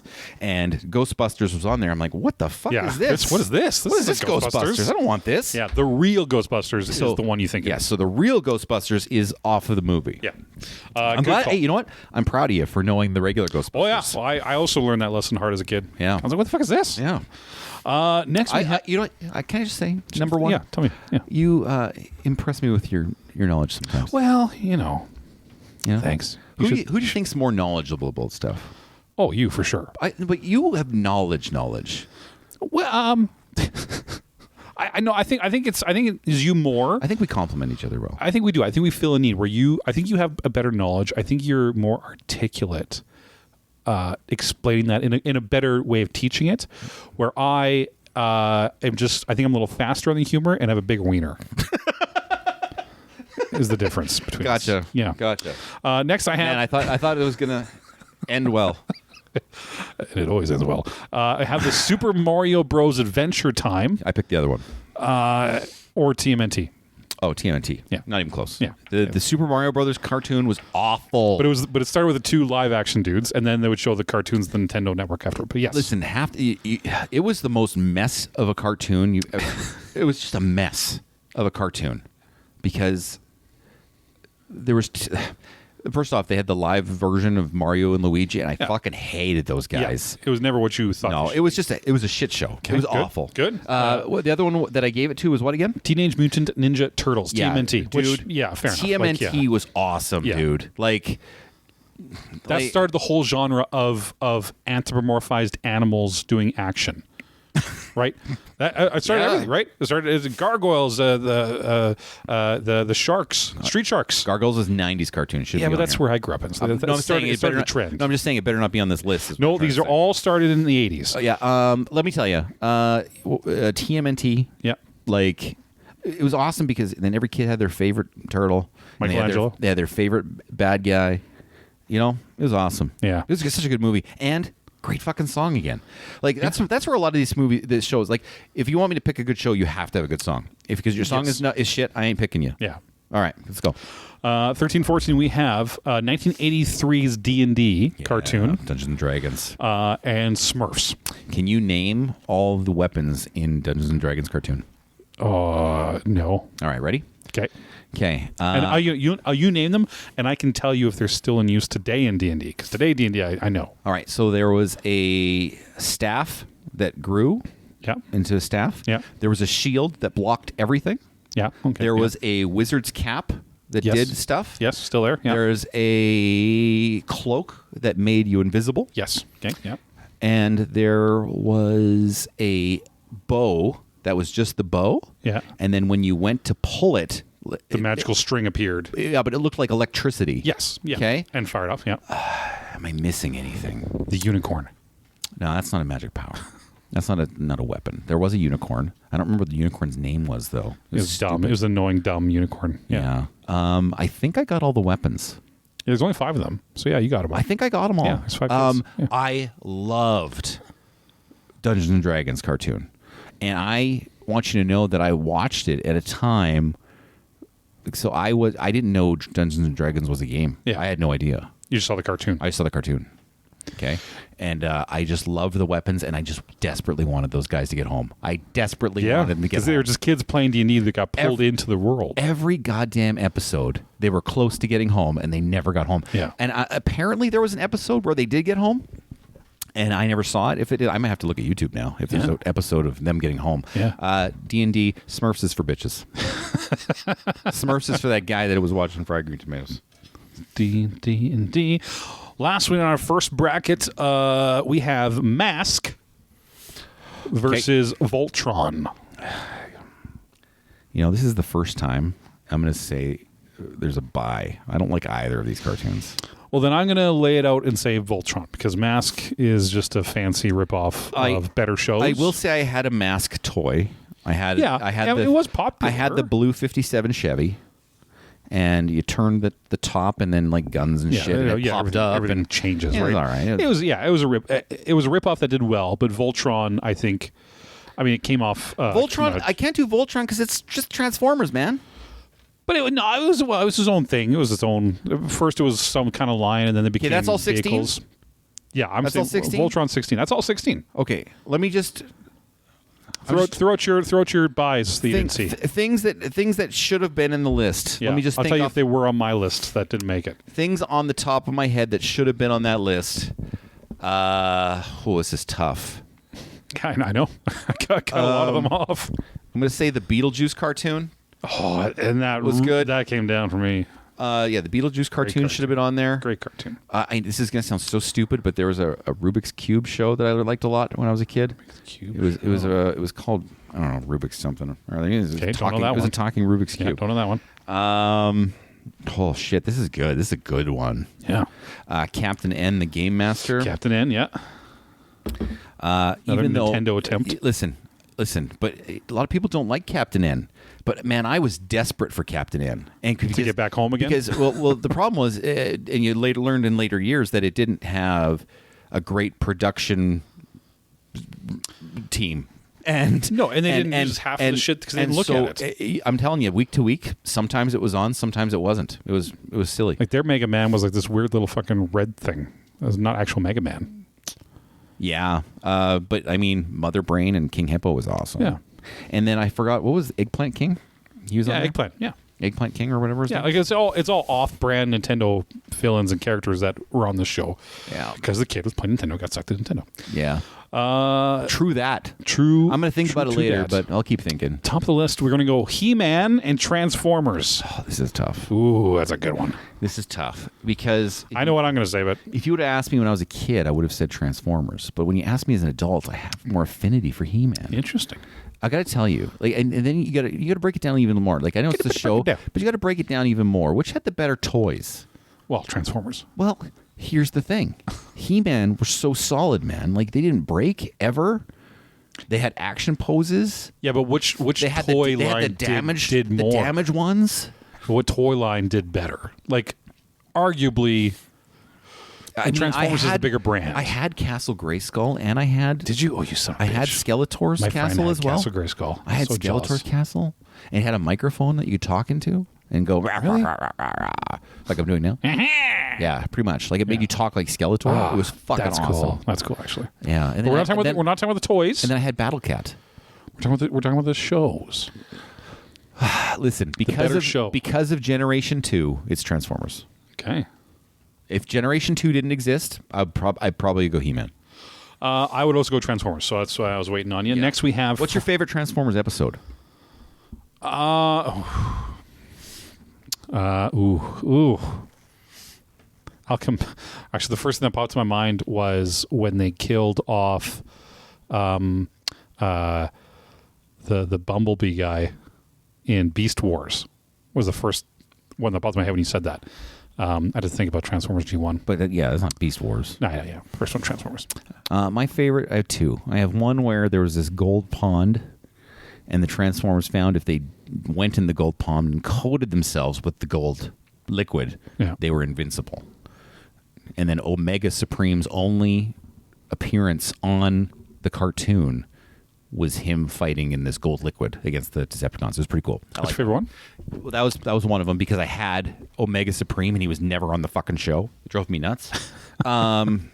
Representation matters. Omega Supreme, he was awesome. He was huge. Anyway, the second one is just out of nostalgia, because of nostalgia. It was the Return of Optimus Prime, Gen 2, when they brought him back to life. The movie. When they brought him back to life in Gen 2. Yeah. Return of Optimus Prime. Or even Five Faces of Fear.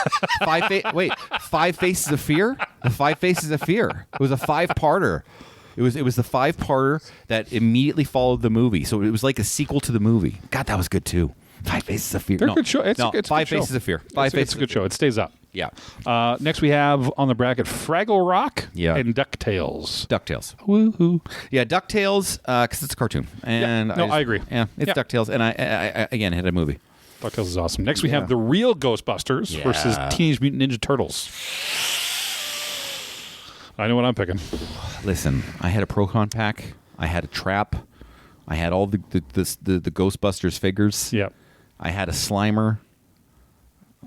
I had the Ghost Popper. It wasn't even ever in the show, but I had it. Okay. It was a thing that you put like a foam thing at the end. You popped it and it shot things at people. Okay. Sure. Yeah. You know. Yeah.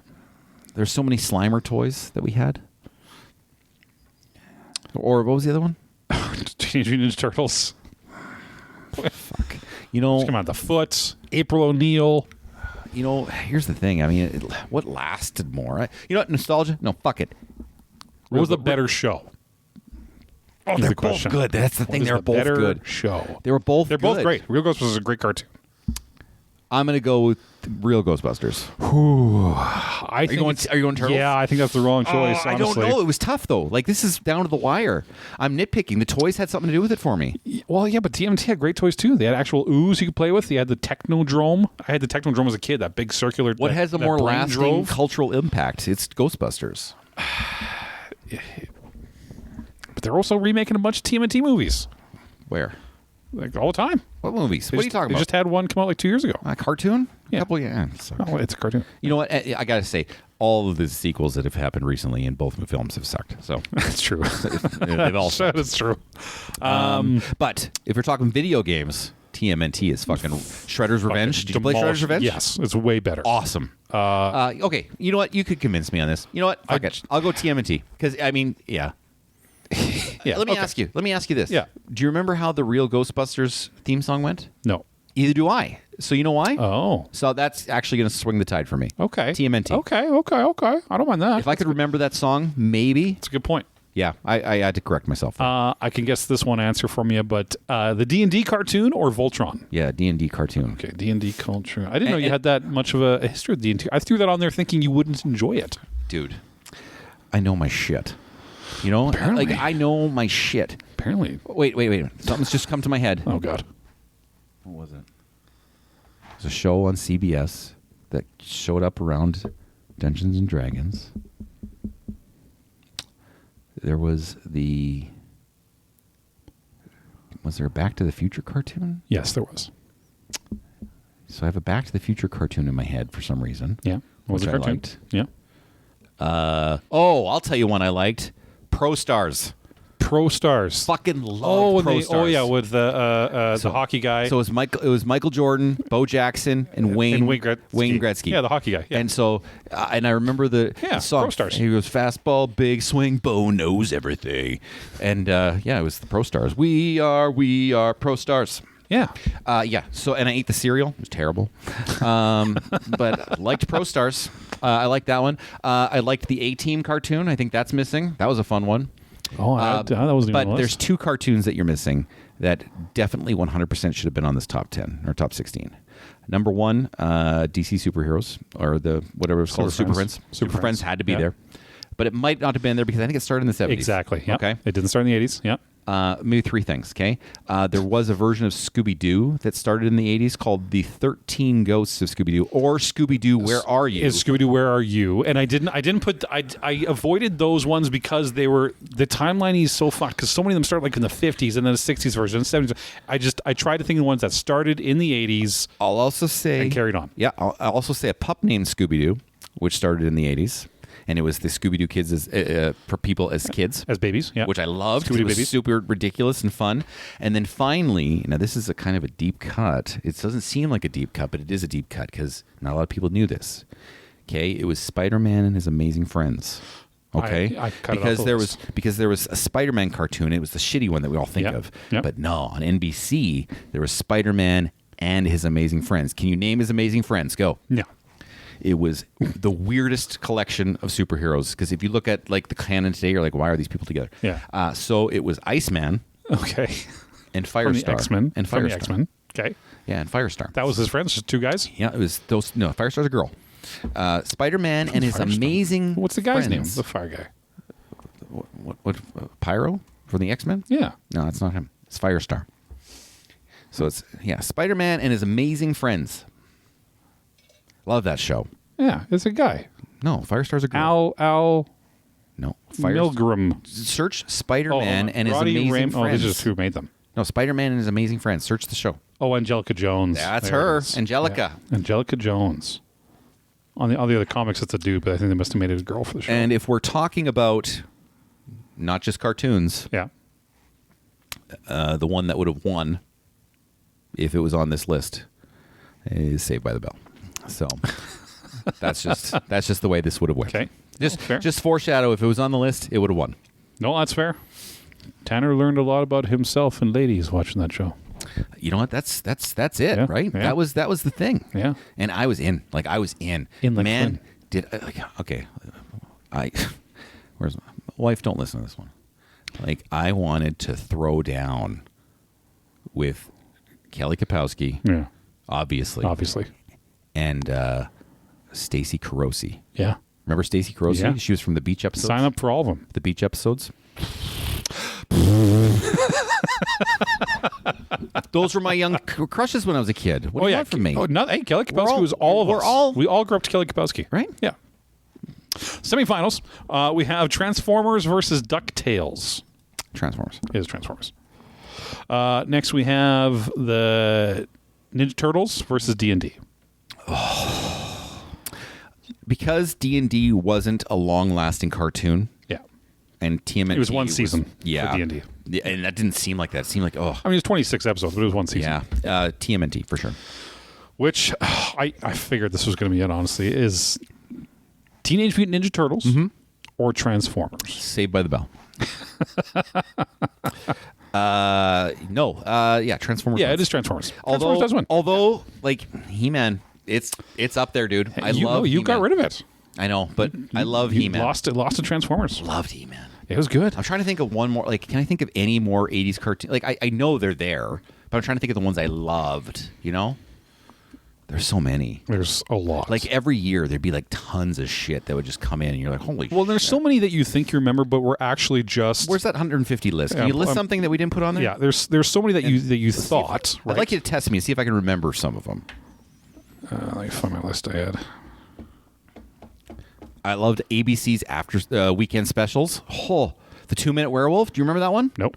Okay, so they always had the ABC weekend special. So it was always on at 1 o'clock or 1:30, and it was after all the cartoons were over. And it was ABC making a kids show, but it was live action. Yeah. Okay? And it would always have a story. And there was a 2-part thing called the 2-Minute Werewolf.